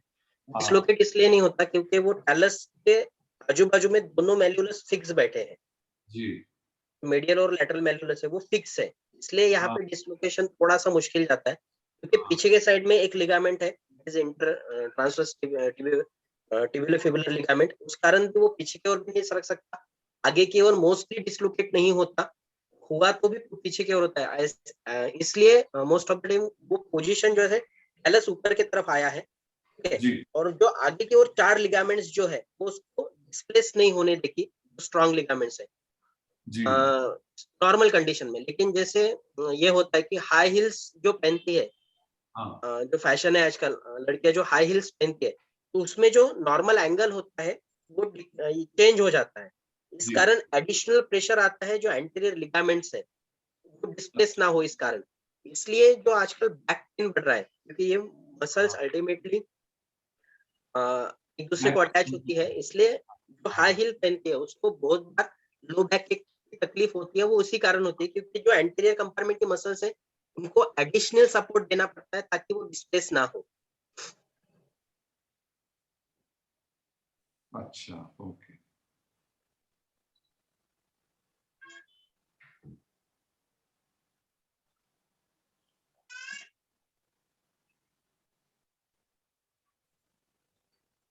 इसलिए बहुत बार अगर लो बैक रहा लेडीज को तो डॉक्टर ये भी पूछते हैं कि आप हाई हिल्स की चप्पल पहनते हो क्या, क्योंकि ये बहुत बहुत पेशेंट में ये मिलता है क्योंकि ये जरूरत नहीं है फिर भी मसल्स को प्रेशर एक्सर्ट करना पड़ रहा है. अगर नॉर्मली रहा तो वो जो पांचों टेंडॉन्स आगे की तरफ है नॉर्मल एक्ट में रहेंगी, पर ये एडिशनल प्रेशर होता है, इस कारण थोड़ा सा डिफिकल्ट जाता है. सो पर ये इसी वजह से लेकिन रेंज ऑफ मोशन जो है जॉइंट का वो रिलेटिवली लिमिटेड है. हाँ सर, रिलेटिवली इसलिए जो डिग्रीज दिए हैं are just ranging from 10 to 50, बहुत ज्यादा मूवमेंट नहीं है, और बहुत ज्यादा मूवमेंट की नॉर्मली जरूरत भी नहीं है क्योंकि 2 ही मूवमेंट है, प्लैंटर फ्लेक्शन और प्लैंटर डॉर्सिफ्लेक्शन, जो चलने के लिए है, काम में आती है. इसलिए जब इवर्जन और इन्वर्जन और रिवर्जन भी हम जब करते हैं तो उनकी भी मूवमेंट 10 डिग्री तक की नॉर्मली होती है क्योंकि बाकी कोई भी मोशन में ये मूवमेंट नहीं यूजुअली होती है. अच्छा. इसलिए उन्होंने जॉइंट्स के मूवमेंट में ये नहीं दिया, लेकिन जब बाकी के मूवमेंट्स होते हैं, जैसे बहुत लोगों की ये आदत होती है कि अगर मैं सोया हूँ तो सोते सोते पैर को जो हिलाते रहते हैं, that type of movement this is inversion eversion, ये जो मूवमेंट होती रहती है ये भी मूवमेंट नॉर्मली नहीं होती या नॉर्मली करनी नहीं चाहिए. इसलिए जिनको ये भी तकलीफ है या ये आदत होती है कि इन्वर्जन इवर्जन की, उनको भी आजकल बैक पेन की थोड़ी सी तकलीफ होती है क्योंकि वो बिना कारण जरूरत नहीं है फिर भी वो प्रेशर एक्सर्ट हो रहा है या एक्सटेंशन हो रहा है. सिर्फ रेंज ऑफ मोशन जब हम एक्सरसाइज करते हैं उसकी स्ट्रेंथ बढ़ाने के लिए ये मूवमेंट हम कर सकते हैं. उसका भी जो प्रॉपर वे होता है, जैसे हम जैसे सर्कमडक्शन यहाँ पे जब करते हैं जी.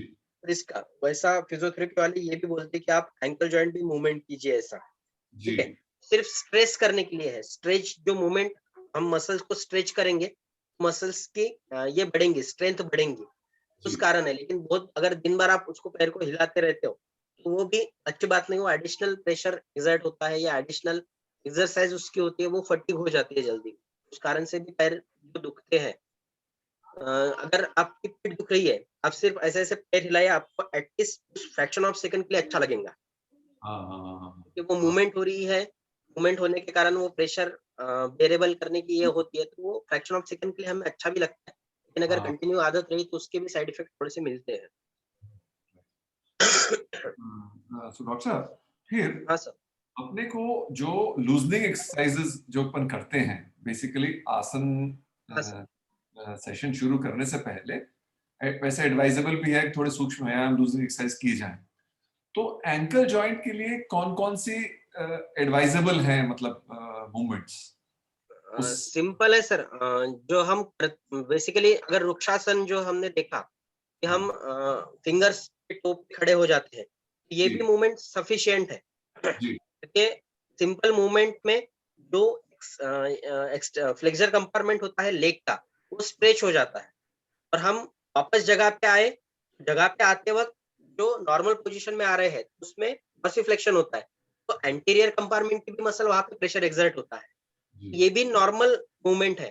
नहीं आप सिंपल बैठे हो और बैठे वक्त अगर पूरी मूवमेंट कर रहे हो एंकल जॉइंट की, 2 बार 3 बार घुमाइए उसको, तो उसमें भी स्ट्रेच हो जाते हैं मसल, क्योंकि अल्टीमेटली सिर्फ हमें स्ट्रेच करना है, लूज करने हैं मसल्स, ताकि हम बाकी योगा कर पाए।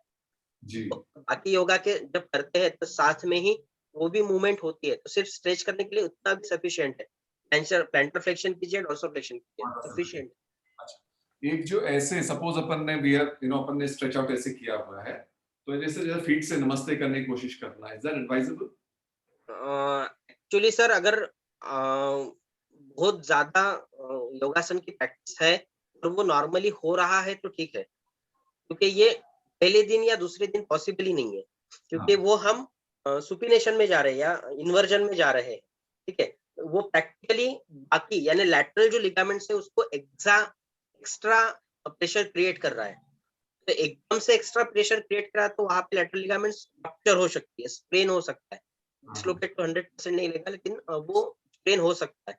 तो अगर योगासन करते वक्त अगर हो रहा है नॉर्मली तो वो कर सकते हैं, धीरे धीरे हम बढ़ा सकते हैं, पर एज सच उतना इवर्जन करने की जरूरत बाकी योगा में भी नहीं है, क्योंकि इतनी मूवमेंट हम एंकल जॉइंट की करते ही नहीं है, हाँ। बाकी जगह पे होता है। नॉर्मली एक आध बार सिर्फ स्प्रेन के वक्त अगर तिरछा गिर गया, वो मसल को आदत होनी चाहिए उतना प्रेशर बेयर करने की, उतना ही योगासन एडवाइजेबल है। ओके। और ये जो रोटेटरी मोशन है एंकल का, ये करने की जरूरत है क्या? सिर्फ स्ट्रेच करने के लिए एक बार किया तो भी सफिशिएंट है सर। ये तो सिर्फ प्लांटर फ्लेक्शन और डॉर्सल फ्लेक्शन में भी नॉर्मल जो स्ट्रेचिंग होती है वो आराम से हो जाती है, ठीक है। क्योंकि So, सभी मसल्स वहां पे आती ही है प्लांटर जी। फ्लेक्शन और नॉर्मल फ्लेक्शन में, क्योंकि आप इवर्जन एंड इन्वर्जन करोगे, अपोजिट मसल ही पार्टिसिपेट करेगी। मींस अगर आप इवर्जन कर रहे हो तो अपोजिट मसल्स है, मींस आप मिडिल रोटेट कर रहे हो तो लैटरल रोटेशन, लैटरली जो मसल्स होती है वो स्ट्रेच आउट होंगी। जी। यहाँ पे दो ही मूवमेंट में all type of muscles involve होती है, इसलिए उनकी स्ट्रेचिंग करने के लिए बाकी जरूरत नहीं गिरती, क्योंकि फ्लेक्सर कंपार्टमेंट मींस मीडियल और लैटरल कंपार्टमेंट में जो मसल्स है, मीडियल में जो 3 लिगामेंट्स है और लैटरल में 2 लिगामेंट्स है, एक्चुअली में ये मसल्स पोस्टीरियरली प्रेजेंट है, सिर्फ लिगामेंट्स वहां पे आ रही है, तो वो स्ट्रेचिंग वैसे ही प्लांटर और डॉर्सिफ्लेक्शन में हो जाती है। ठीक है। सो while on the subject, therefore knee joint में भी मतलब अपने को केवल जैसे शायद लास्ट टाइम आपने यही बताया था कि जैसे नी को थाई को फ्लोर के पैरेलल करके जस्ट इस तरह की मूवमेंट, इसको क्या यही सेम डॉर्सिफ्लेक्शन प्लांटर फ्लेक्शन ही कहते हैं ना? ये नहीं क्या सर, है? वो तो नी जॉइंट की मूवमेंट हो जाएंगी, हाँ हाँ नी का हाँ। फ्लेक्शन और एक्सटेंशन हो जाएगा। जी, फ्लेक्शन डॉर्सिफ्लेक्शन डॉर्सिफ ये मींस सिर्फ एंकल से रिलेटेड। ठीक है। हाँ, ठीक। आप पैर जो डॉर्सम है उसको ऊपर कीजिए, दैट इज डॉर्सोफ्लेक्शन, और एंकल्स को नीचे कीजिए, दैट इज प्लांटर फ्लेक्शन। ठीक है। हाँ। इसलिए वो वीडियोस दिए हैं, अगर एक बार आप वीडियोस हमने देख लिए तो वो एग्जैक्ट मोशन समझ में आता है, क्योंकि बहुत बार पिक्चर में नहीं समझ में आता, करेक्ट। इसलिए वहां पे मैंने वीडियोस के लिंक्स दिए हैं। अभी लेक्चर खत्म होने के बाद मैं पीपीटी पोस्ट कर देता हूँ। तो सो नी में भी तो हम कह रहे हैं कि वो जो ये वाला जो मोशन दैट इज सफिशिएंट, या लूजनिंग में और कौन सी नी की मूवमेंट ठीक रहेगी? बेसिकली हम ये भी जब करते हैं सिर्फ बैठना और खड़ा होना, जी। जो sitting up and down position करते हैं वो भी सफिशिएंट है नी जॉइंट का रिलैक्सेशन के लिए। जैसे अच्छा। सिंपल स्टेयर्स भी होते हैं, स्टेयर्स अप एंड डाउन करते हैं, वो भी सफिशिएंट है। बेसिकली जब हम फिजिकल स्ट्रेंथ चेक करते हैं बॉडी की, तो एक हार्वर्ड स्टेप मेथड करके दी है, उन्होंने सिर्फ वही दिया है कि स्टेप्स अप कीजिए, डाउन कीजिए। मींस अच्छा। एक पैर ऊपर रखिए, दूसरा पैर ऊपर रखिए, एक पैर नीचे रखिए, दूसरा पैर नीचे रखिए।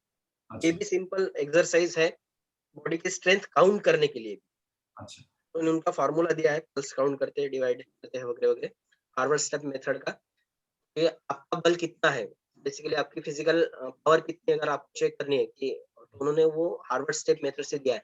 तो बेसिकली हम नी जॉइंट का अगर रिलैक्सिंग ये भी करेंगे, सिंपल 2-3 ये भी कर सकते हैं रिलैक्सेशन के लिए। जैसे हम स्ट्रेच करते हैं पैर को, तो दोनों जगह पे झुकते हैं, तो हिप जॉइंट भी रिलैक्स हो जाता है, थाई मसल भी रिलैक्स हो जाती है। बिकॉज़ जब रिलैक्सेशन का पॉइंट आता है तो जॉइंट से रिलेटेड रिलैक्सेशन नहीं होता।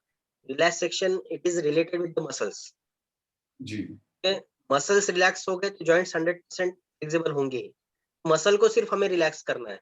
सिर्फ पैर एक्सटेंड करके, हिप जॉइंट को एक्सटेंड करके हम सिर्फ झुक के भी, यानी ये जो मूवमेंट होती है ये वाली, पैर को जी छूना, जी ये भी मूवमेंट से एक्सटेंशन फ्लेक्शन होता है हिप जॉइंट का, ये भी रिलैक्सेशन टेक्निक में आता है। अच्छा या अच्छा आप फॉरवर्ड बेंडिंग कीजिए, जी पैर दूर कीजिए, फॉरवर्ड बेंडिंग कीजिए, ये भी रिलैक्सेशन इसमें मूवमेंट में आता है। अच्छा सो अब जब हिप जॉइंट पे आए तो हिप जॉइंट में एक तो एडक्शन एबडक्शन हो गया, यानी कि साइडवेज को, एक फॉरवर्ड भी कर सकते हैं, जैसे कि no we raise the opposite hand, मतलब वो वाला हाँ, जो बच्चे हाँ, भी हाँ, करते हैं, है हाँ, ना? हाँ, फ्लेक्शन और एक्सटेंशन। हाँ, और एक पीछे भी कर सकते हैं, मतलब raise the extend the leg backwards. पीछे हो हाइपर एक्सटेंशन में जाता है। नॉर्मली हिप जॉइंट एक्सटेंशन में होता है। अच्छा हाइपर एक्सटेंशन भी हम कर सकते हैं। बेसिकली जब बहुत ज्यादा पीछे जाता है, मीन्स अगर आपकी बॉडी नॉर्मली नॉर्मल पोजीशन में है, हाँ मीन्स बाकी मूवमेंट नहीं कर रहे हैं। बेसिकली हम जब मूवमेंट करते हैं कि पैर को पीछे लेना, तो हम जो वर्टिब्रल कॉलम है उसको फॉरवर्ड बेंडिंग भी करते हैं। तो जी ऐसा न करके अगर हमने स्ट्रेच किया और पैर को हम पीछे लेके जा रहे हैं, सिंपल फ्लेक्शन और हाइपर एक्सटेंशन में हो जाता है। अच्छा नॉर्मल मूवमेंट हो जाती है। ये पैर की मूवमेंट करते वक्त जब सिर्फ मूवमेंट हो रही है जॉइंट की, यहाँ पे जी एक्स्ट्रा प्रेशर क्रिएट नहीं होता मसल के ऊपर। फिर जी आप जो बोल रहे हैं कि मैं खड़ा हूँ और मैं सिर्फ पैर को हिला रहा हूँ, जी जी तो वहां पे जो पैर हिल रहा है सिर्फ मूवमेंट हो रही है, लेकिन प्रेशर कहीं पे भी एग्जर्ट नहीं हो रहा। इसलिए राइट अगर वहां पे किसी की जगह पे सपोर्ट दिया हाँ तो प्रेशर एग्जर्ट होगा। यानी दोनों पैर फिक्स है बॉडी पे और हम फॉरवर्ड बेंडिंग और बैकवर्ड बेंडिंग कर रहे हैं, तब मूवमेंट जो होती है तब मसल पे प्रेशर एग्जर्ट होता है। जी जी जी हाँ, क्योंकि उसके अंदर तो वो स्टेबल, मतलब ग्राउंड से वो रहता है, तो हाँ, अच्छा हाँ, ठीक है ठीक है। हाँ, क्योंकि क्या है, मैंने थोड़े मैंने थोड़ा सा एफर्ट किया पीछे दिनों टू आइडेंटिफाई कि भाई ये ऐसे लूजनिंग एक्सरसाइज, सूक्ष्म व्यायाम कहा जाए, ये 2-3 अलग अलग मुझे सिस्टम्स या सेट्स दिखे, राइट, पर मतलब उसमें कोई मुझे सैंक्टिटी नहीं दिखी, मतलब और स्पेशली इन द लाइट, जैसे अपन ने सब जॉइंट्स कवर किए पीछे 5-6 लेक्चर्स में, तो मुझे लगा कि ये इनके अंदर, मतलब उन्होंने करने के लिए वो इजाद किए हैं, बहुत सारे मूवमेंट्स इंट्रोड्यूस किए, बट शायद वो सारी की जरूरत नहीं है, या बहुत ज्यादा करने से हानि भी हो सकती है। वैसे भी आसन जो दिए हैं सर, नंबर ऑफ आसनास है। हाँ जे इतने आसन दिए हैं कि इतने हम प्रैक्टिकली करते भी नहीं है। जो हाँ कंबाइनली हर एक की फिर ये जो एसओपीज होती है वो खुद ने डेवलप की है। हम क्या-क्या नॉर्मली कर सकते हैं, जी जिसमें पूरे बॉडीज के मसल स्ट्रेच हो। जी ये पूरे आसन करने की जरूरत भी नहीं। जी क्योंकि अगर आप कभी फेसबुक पे एक शिंदे करके कोई तो भी है, लेडीज है, बहुत कम एज की है, वो आसन करके बताती है योगासना। अच्छा श्रुति शिंदे की कुछ तो भी मेरे को नाम नहीं याद आ रहा, और वो इतने हार्ड आसन्स बताती है। आसन्स नॉर्मल से लेके ये म्हणजे वो डिसीज वाइज भी उन्होंने फेसबुक पे दिए है कि हम क्या-क्या कर सकते हैं।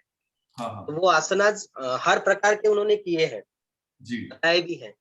तो वो भी आप एक बार देख सकते हो कि वो क्या-क्या कर सकते हैं। बेसिकली वहाँ पे जो बहुत मुश्किल आसन है वो भी वो बताते हैं कि कैसे कर सकते हैं, और उनको आदत है तो वो इज़िली कर तो लेते हैं।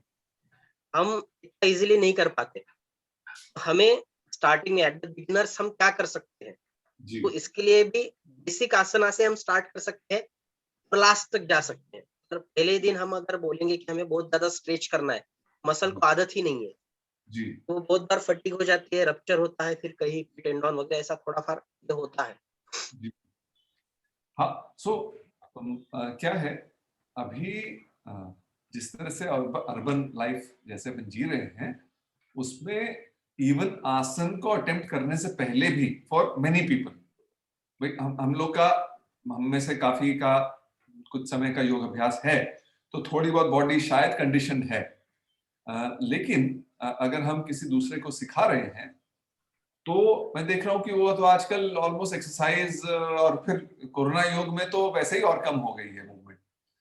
तो even before going into any asana, पहले बॉडी को वार्म अप मेरे ख्याल में करना थोड़ा सा helpful। वार्म अप जरूरी ही है सर, क्योंकि जब तक रिलैक्स नहीं होते हैं हम, अगर हम रोज भी आसन कर रहे हैं, जी ठीक है, हमारी बॉडी रिलैक्स भी है, जी पर जब बेसिकली हम स्टार्ट करते हैं आसन को, तो उसको डायरेक्टली स्ट्रेच करने से अच्छा पहले हाँ, उसको बता दे कि हम आपको स्ट्रेच करने वाले हैं, राइट राइट के लिए हम लूजिंग एक्सरसाइज करते हैं। मैं जी रोज कर रहा हूँ, लेकिन वो स्टेबल पोजीशन में, क्योंकि मेरी डे टू डे एक्टिविटी जो मैंने की, या जब मैं जस्ट नींद से उठा हूँ, जी वो रेस्टिंग फेज में है मसल, भले ही स्ट्रेच हो रही है, उसको एक इंटीमेशन देने के लिए तो भी हमें पहले स्ट्रेटनिंग एक्सरसाइज करनी चाहिए बेसिक, उसके बाद फिर स्टार्ट करना चाहिए। जी जी। तो क्या वैसे बाय एनी चांस अपन ने कुछ इजाद किया है कि कोई सेट लूजनिंग एक्सरसाइजेस का, या आपके नजर में कोई है जो कि एनाटॉमी के हिसाब से और आयुर्वेद के हिसाब से आई कुठे गेले? नहीं सर, ये सेफ भी मैंने हो? देख हाँ, नहीं, जितने हम जी देखते, मुझे नेट पर भी सर्च किया, तो हर एक, मैं जैसा बोला कि हर एक येता केसों ना के तुम्ही? अलग अलग है, हर एक जो उनको अच्छा लगता है उस हिसाब से वो करते हैं। Correct correct. मैं वही कहा। हाँ, हाँ नंबर ऑफ आसनास है, इसलिए जिनको जो अच्छा लगा उन्होंने वो अडॉप्ट किया, उस हाँ तरीके से वो करते गए, क्योंकि यही करना चाहिए, ये नहीं करना चाहिए, ऐसा हाँ नहीं है, क्योंकि अल्टीमेट एम स्ट्रेंथन देना है, हर आसन से आती ही है।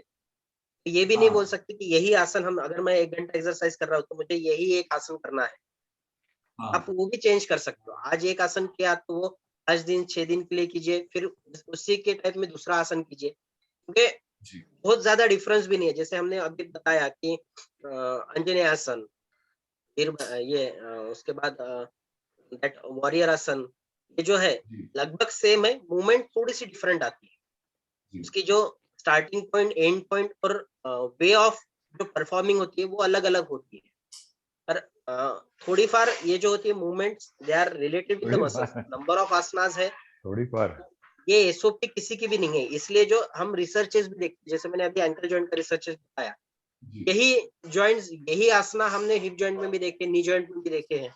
जी तो हम क्या कर सकते हैं, इसमें कितनी कितनी मूवमेंट होती है, ये जी एसओपी डिसाइड करने के लिए रिसर्चेस होते हैं, लेकिन हर रिसर्चर को कुछ तो भी नया देना है, इसलिए वो कोई तो भी नया ये उसमें ये करता है, ऑब्जेक्टिव्स डालता है या ये करता है, और उसमें भी रिजल्ट मिलते हैं, नहीं मिला ऐसा नहीं है। हाँ सिंपल अभी जो टेम जॉइंट में बताने वाला था, उसके एक्सरसाइज कुछ नहीं है, आप सिर्फ उसको मुंह को बड़ा कीजिए, ब्लो कीजिए, छोटा कीजिए, पोट्रूट कीजिए, ये वक्त उतना ही दिया है। फिर अगर रिसर्चेस अगर नेट सर्च करने जाओगे तो इतने रिसर्चेस हुए उस पे, फिजिकल एक्टिविटीज पे बहुत सारे दिखेंगे, हर जॉइंट पे बहुत सारे एक्सरसाइजेस दिखेंगे, और हर रिसर्च में एक आध आसन कॉमन होता है और एक दो आसन नया होता है। हाँ तो कुछ नया देना है रिसर्च में, वो कुछ तो भी एक अलग होता है, बाकी थोड़े बार कॉमन होते हैं। बिल्कुल, आपने बिल्कुल सही कहा। यही बात है ना, research is conducted more for the researcher than for the population. ये हो गया है ना, क्योंकि वो अपना रिज्यूमे में इंक्लूड करने के हिसाब से रिसर्च करते हैं आजकल। रिज्यूम में भी सर, और आजकल कैसा है, डॉक्यूमेंटेशन ज्यादा इम्पोर्टेंट है। हाँ मैंने भले ही किसी संहिता में बोला है कि ये दवा इस पे चलती है, और उसमें हाँ डॉक्यूमेंट नहीं है, जो हाँ ऑल ओवर वर्ल्ड को देना है, उसके हाँ डॉक्यूमेंटेशन के लिए फिर उसको उस तरीके से बिठाओ, हाँ रिसर्च कीजिए, फिर पब्लिश कीजिए। मला कुठे काय? रेट्रोफिटिंग करनी पड़ती है रिसर्च की। बिल्कुल सही बात है। मैं इसीलिए जो मैंने एग्जामिन किया, मेरे को इसलिए मैं सैंक्टिटी नहीं दिखी इन सेट्स की, कि भाई एक तो नॉलेज नॉट कोणाला? जस्ट फिजियोलॉजिकल, मतलब एनाटॉमी या ग्रॉस ग्रॉस एनाटॉमी नहीं, जो उसके पीछे जो सटल एनाटॉमी फिजियोलॉजी है, यानी कि जो एनर्जी लेवल पे भी फ्लो का तो ज्ञान, मतलब जिसको हो वही ये देखेगा कि भाई जो मूवमेंट्स हो रहे हैं उसके साथ साथ एनर्जी फ्लो का क्या हो रहा है। तो तब जाके मैं कहूंगा कि एक आप एक हारमोनियस सेट बना सकते हैं जनरल एक्सरसाइज का। अदरवाइज तो फिर वही है कि भाई जिस तरह के आसन करना है उससे पहले हल्की फुल्की वो मूवमेंट्स कर ली, वो तो उसमें कोई ऐसे कोई माने साइंस है नहीं। साइंस में अपन उसको रिजेक्ट भी नहीं कर सकते सर, क्योंकि रिजल्ट सभी को मिल रहे हैं, जी क्योंकि जो आसन वो कर रहे हैं वो प्रिस्क्राइब्ड है संहिताज में या ग्रंथोज में, जी जी। इसलिए रिजल्ट सभी को है। अल्टीमेटली उन्होंने कहा है कि इसके लिए आप ये भी कर सकते हो, वो भी कर सकते हो, वो भी कर सकते हो। तो अगर वो 3-4 ऑप्शन दे रहे तो आपको जो सुटेबल लग रहा आपने लिया, आपको रिजल्ट मिला। वो कर रहे वो गलत है ऐसा नहीं बोल सकते, वो भी प्रैक्टिकली पॉसिबल है, लेकिन एसओपी एक स्टैंडर्डाइज ये तैयार नहीं हो सकती, क्योंकि अरे आसन ही नवीन बहुत चष्मा सारे है। दिए हैं। जी जी। नवीन चष्मा नहीं तो गॉगल सर हो। ये काला चश्मा देते हैं सर, पांढरा वो देते हैं। आपका वो हो गया क्या? आप आपको होस्ट बना दिया क्या उन्होंने? नहीं सर, अभी भी नहीं किया है। अच्छा। अ, या अपन वैसे और कोई तरीका है? सांबार आप छोटी मटार मुझे विंडो पे मजा अगर आला। वो दिखा दें नहीं तो सर, मैं शेयर ही कर नहीं पाऊंगा ना मेरे तरफ से। हाँ ऐसे कर दीजिए, शेयर कर दीजिए और फिर वी कैन कंप्लीट नहीं द नहीं, मैं मेडिटेशन। शेयर नहीं कर पाऊंगा सर। अच्छा आप शेयर नहीं कर पाएंगे, नहीं, फिर मैं इनको बोलता हूँ। हो डोसा वैसे वो 10 मिनट का ही है, बाकी एक बहुत दिवस ज्यादा पूरी छोरी डिस्क्रिप्शन होती है है। नहीं उसमें। पूरा हो जाता। नेक्स्ट लेक्चर भी हम कर सकते हैं, ऐसा कोई इश्यू नहीं। नहीं स्टार्टिंग नहीं के 10 मिनट में वो कंप्लीट करके। नहीं, फिर वो अगले में अपन बैक लेने वाले हैं ना, शायद वर्टिब्रल हाँ सर। कॉलम लेने वाले हैं, तो वो जरा उसके ऊपर फुल अटेंशन देना जरूरी है। एक मिनट मैं उनको रिक्वेस्ट करता हूँ। आपके मजे में इतने होता है।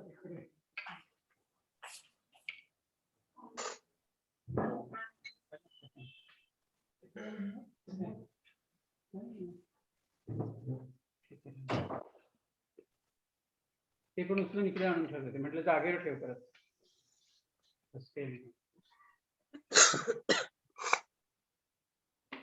इथे होतं तिथे ठेव म्हटलं परत.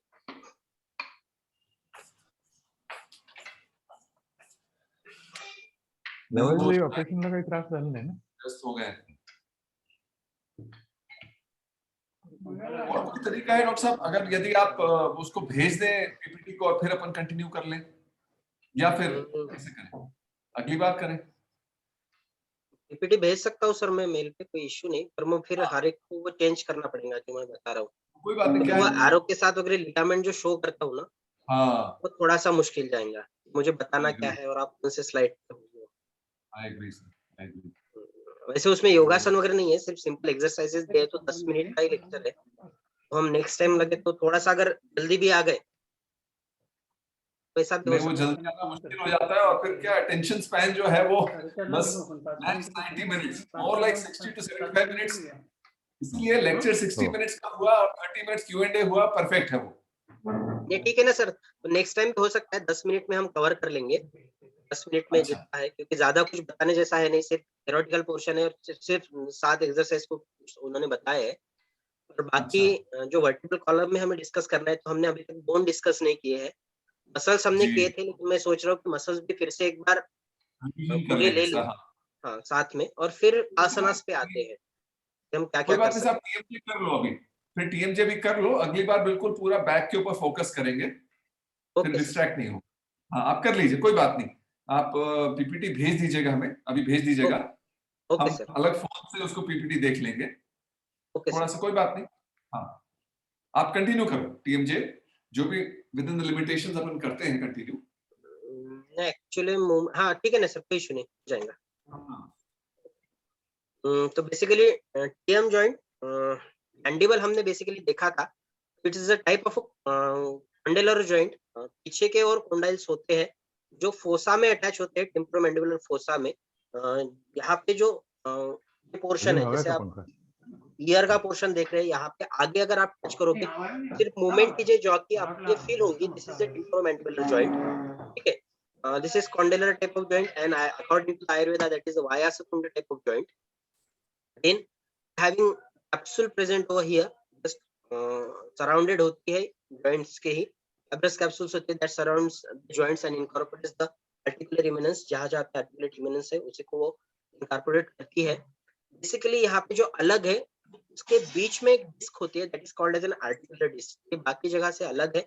वो डिस्क वो डायरेक्टली जॉइंट को अटैच नहीं होती, जो कॉन्डाइल होते हैं वो डिस्क को अटैच होते हैं, और डिस्क जो होती है मैंडिबुलर फोसा को अटैच होती है टेम्पोरल बोन के, तो वो जो जॉइंट फॉर्म करते हैं तो उनके बीच में डिस्क है, जैसे टेम्पोरोमैंडिबुलर जॉइंट में होती है। तो बेसिकली उसके फंक्शंस वही है, शॉक एब्जॉर्बर एंड ऑल। बाकी theoretically again they having the ligaments, that is fibrous capsule, then lateral ligament, spinomandibular ligament and stylomandibular ligament. Fibrous capsule attached to above articular tubercle, जो ऊपर का articular tubercle होता है वहां पे वो attach होती है, और नीचे मैंडिबल को अटैच होती है। कंप्लीट मैंडिबुलर फोसा का सर्कमफरेंस वो इनकॉर्पोरेट करता है। लैटरल लिगामेंट्स लैटरली प्रेजेंट होते हैं, तो अगेन आर्टिकुलर ट्यूबरकल को प्रेजेंट होती है जो मैंडिबुलर फोसा में होती है, और नीचे वो नेक ऑफ मैंडिबल तक आती है laterally. Two ligaments, that is spinomandibular ligament, first one, it is attached with the spine of the sphenoid process.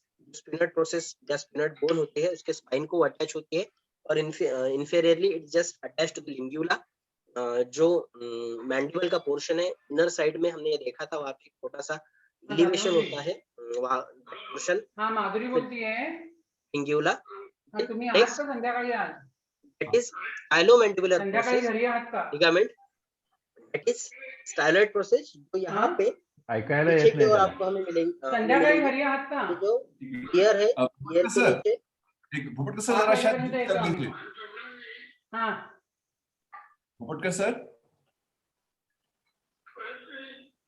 नहीं नहीं एक मिनट ना. अरे म्यूट होने, हाँ हाँ sir please continue.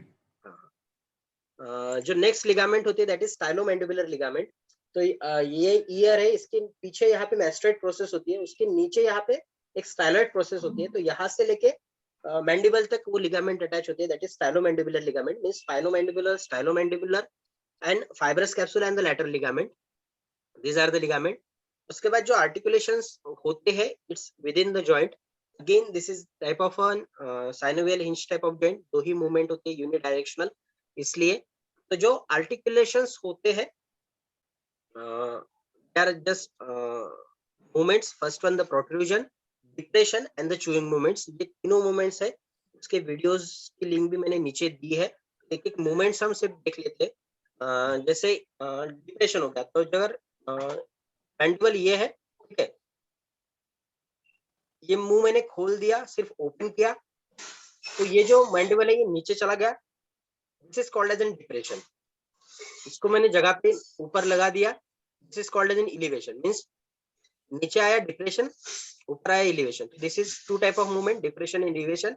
Next movement जो होती है that is protraction and retraction. तो ये जो मूवमेंट है इसको मुंह को थोड़ा सा बाहर की तरफ, यानी अगर ये एक के ऊपर एक है, इसको मैं अगर बाहर की तरफ ले लूं, ये दैट इज प्रोट्रैक्शन, अंदर की तरफ ले लूं तो दैट इज रिट्रैक्शन। तो दो ही मूवमेंट है, that is depression and the suppression, और elevation and the depression, and protraction and the reaction retraction.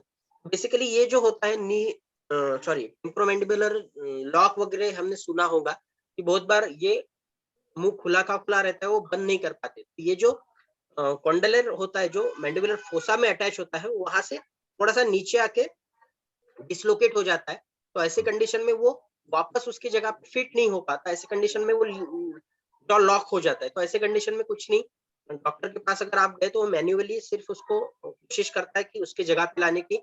ये जो थंब होते हैं इनर साइड में मोलर के ऊपर रखते, प्रीमोलर के ऊपर, उसको डिप्रेस करते हैं और उसको पीछे की ओर ये करते हैं, पुश करते हैं, ताकि वो उस फोसा में फिर से जगह पे हो जाए।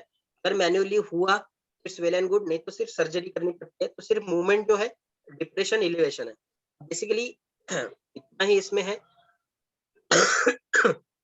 नी जॉइंट एक्सरसाइज उन्होंने बताई है, रिलैक्स जॉ, ऐसे कंडीशन में कुछ नहीं, हम रिलैक्स पोजीशन में तो सिर्फ जॉ को ओपन की, टंग जो है उसको टॉप ऑफ द माउथ को हमें रेस्ट करना है, यानी जो ऊपर का हार्ड पैलेट या सॉफ्ट पैलेट है उसको वहां पे रेस्ट करना है, और टीथ जो है उसको एक दूसरे से दूर करना है, मींस सिंपल। ये जो मूवमेंट है हम उसको बंद कर रहे, खुला कर रहे मुंह को, और जो टंग है वो सॉफ्ट पैलेट की ओर है। This called as a relax jaw exercise, means simple exercise है, कुछ नहीं। टंग को फोल्ड करके मुंह को खोलिए, मुंह को बंद कीजिए। देन इसी में उन्होंने दो अलग टेक्निक्स बताया, दैट इज गोल्डफिश एक्सरसाइज। इसमें कुछ नहीं, एक फिंगर को टीएम जॉइंट पे रखना है, ठीक है। टीएम जॉइंट पे फिंगर पे रखने के बाद जो जॉ होता है उसको आधा ओपन कीजिए, और यहाँ पे जो ये फिंगर है उसको प्रेशर वहां पे थोड़ा सा exert, pressure in the sense वहां पे थोड़ा सा प्रेस कीजिए, बंद कीजिए। ये जो एक्सरसाइज है that is called as an partial opening exercise और relaxation opening. Same full opening है, वहां पे सेम जगह पे आप फिंगर रखिए, मुंह को ओपन कीजिए, बंद कीजिए, ओपन कीजिए, बंद कीजिए। ये भी एक एक्सरसाइज है जो जॉ को रिलैक्स करती है। नेक्स्ट चीन ट्रंक्स एक्सरसाइज, इसमें जो विद शोल्डर बैक चीन होती है, उस चीन को हम स्ट्रेट बैकली पीछे की तरफ खींचते हैं। जैसे ये है, ये पोजीशन में ये प्लेटिज्मा मसल जो है वो कॉन्ट्रैक्ट हो रही है, पीछे की तरफ शोल्डर जा रहे हैं। ऐसे कंडीशन में ये जो मसल है प्लेटिज्मा से, क्योंकि प्लेटिज्मा की अटैचमेंट यहाँ पे इंफीरियर बैंडल ऑफ मैंडिबुलर पे होती है, ये जो प्रेशर क्रिएट करता है, चिन पीछे की ओर में जा रहा है, रिट्रैक्शन में जा रहा है। ये भी एक सिर्फ सिंपल एक्सरसाइज है जॉ को ये करने के लिए। Then resist opening mouth, means mouth open कीजिए और पीछे से नीचे से उसको पुल कीजिए, मींस दोनों एक साथ करने की, हमें माउथ ओपन करना है तो यहाँ पे प्रेशर देना है ऊपर की ओर, मींस अपोजिट प्रेशर, एक मूवमेंट नीचे जा रही है, एक मूवमेंट ऊपर जा रही है। माउथ ओपन करते के वक्त आप अगर उसको नीचे से प्रेशर करोगे, ये धीरे धीरे करना पड़ता है, बहुत ज्यादा प्रेशर क्रिएट नहीं करना है, नहीं तो यहाँ पे भी प्रेशर एक्सर्ट होता है। This is resist opening mouth. Second just opposite, mouth open है, इसको हमें बंद करना है, तो बंद करते वक्त ये हाथ यहाँ पे रखिए और ये प्रेशर नीचे क्रिएट कीजिए, मींस आप माउथ बंद कीजिए और यहाँ पे प्रेशर कीजिए, जस्ट अपोजिट, दोनों के प्रेशर अपोजिट है। तो resist opening mouth, resist closing mouth. In tongue of, that is with your tongue touching the roof of the mouth, slowly open and close your mouth। जो हमने first relaxation technique बताई वही same है। पहले इसमें हमने सिर्फ टंग को सॉफ्ट पैलेट तक, हार्ड पैलेट तक रखा था। ऐसे कंडीशन में टंग को पूरा पीछे की ओर करना है और फिर मुंह को ओपन करना है, मुंह को बंद करना है। That is the next one. Next side to side jaw movement. Side to side जो मूवमेंट होते हैं, ये जो मूवमेंट है साइड टू साइड मूवमेंट करनी है। सिर्फ ये करते वक्त ओपन माउथ में 1.5 इंच की एक ऑब्जेक्ट रखना है, सिंपल पेन या पेंसिल जैसा कुछ होता है वैसा रखिए, और उसके ऊपर मूवमेंट कीजिए, gliding movements, side to side movement of knee joint. ये भी एक रिलैक्सेशन मूवमेंट एक आर्टिकल में दी है, 2020 का आर्टिकल है ये। उसके बाद फॉरवर्ड मूवमेंट, जैसे साइड टू साइड मूवमेंट की वैसे ही सेम ऑब्जेक्ट मुंह में रख के फॉरवर्ड बैकवर्ड मूवमेंट हम कर सकते हैं। These are the just simple relaxation exercise related with the jaw. Particularly कोई भी आसन इससे रिलेटेड नहीं है, सिर्फ एक वीरभद्रासन में जो हम माउथ ओपन करते हैं, टंग प्रोलैप्स करते हैं, इसी एक आसन में हम यहाँ पे मूवमेंट होती है। बाकी पर्टिकुलरली इससे रिलेटेड कोई भी आसन हम नहीं करते। ये भी आसन या एक्सरसाइज ऐसे कंडीशन में बोलिए अगर आपको पेन है। नॉर्मली अगर हम ये एग्जर्ट प्रेशर करने जाएंगे तो डे बाय डे इम्प्रूव हो सकता है, पर एज सच इसके एक्सरसाइज की इतनी जरूरत नहीं पड़ती जब तक पेन ना हो। इसलिए टीएम जॉइंट का अगर पेन हुआ है तो ये हम एक्सरसाइज उसको सजेस्ट कर सकते हैं। एक रिसर्च में उन्होंने इतनी एक्सरसाइज दी थी। This is all about the TM joint. ठीक है। हाँ, मुझे भी पिछले साल ना एक पेन हुआ था कि जैसे यहाँ पे यू कुड फील कि भाई ये यहाँ की मूवमेंट हो रही है, मतलब, और वो दर्द सा हो रहा था, तो मुझे लगा ईयर एक है। तो मैं डॉक्टर के पास गया, बोला डोंट वरी, इट्स या तो मसल रिलैक्सेंट ले लो and you will be fine. अब वो हो भी गया, 2-1 दिन बाद ठीक हो गया। इन्फ्लामेशन होता है सर बहुत जगह पे भी, यानी ये भी कभी-कभी क्या बोलते हैं उसको, जैसे सीजर के बाद भी कभी-कभी ये साइड रिएक्शन में आता है, इन्फ्लामेशन होता है। बेसिकली मसल रिएक्शन या जो इन्फ्लामेशन कम करने वाली दवाई है वो दे देते हैं, 2-3 दिन में वो हो जाता है, वैसा कोई इश्यू नहीं आता। सिर्फ नी जॉ जो ओपन हो गया तो ये जॉइंट थोड़ा-सा वो मैंडिबुलर सॉकेट से नीचे आ जाता है। उस कंडीशन में सिर्फ उसको पुश करना, लोअर बैक और बैकवर्ड पुश करना पड़ता है, तो ऊपर जगह पे आ जाता है। 2-3 पेशेंट हमने कैजुअल्टी में इसके देखे थे, तो सिर्फ पुश करने के बाद चले गए थे। थ्योरेटिकली बोला है अगर नहीं गए तो फिर सर्जरी करनी पड़ती है। तो ये अगर पेशेंट मैंने देखे वो चले गए थे, इसलिए सर्जरी का हमने देखा नहीं, पर रहते होंगे कि फिर भी नहीं गए तो फिर सर्जरी करनी पड़ती होंगी।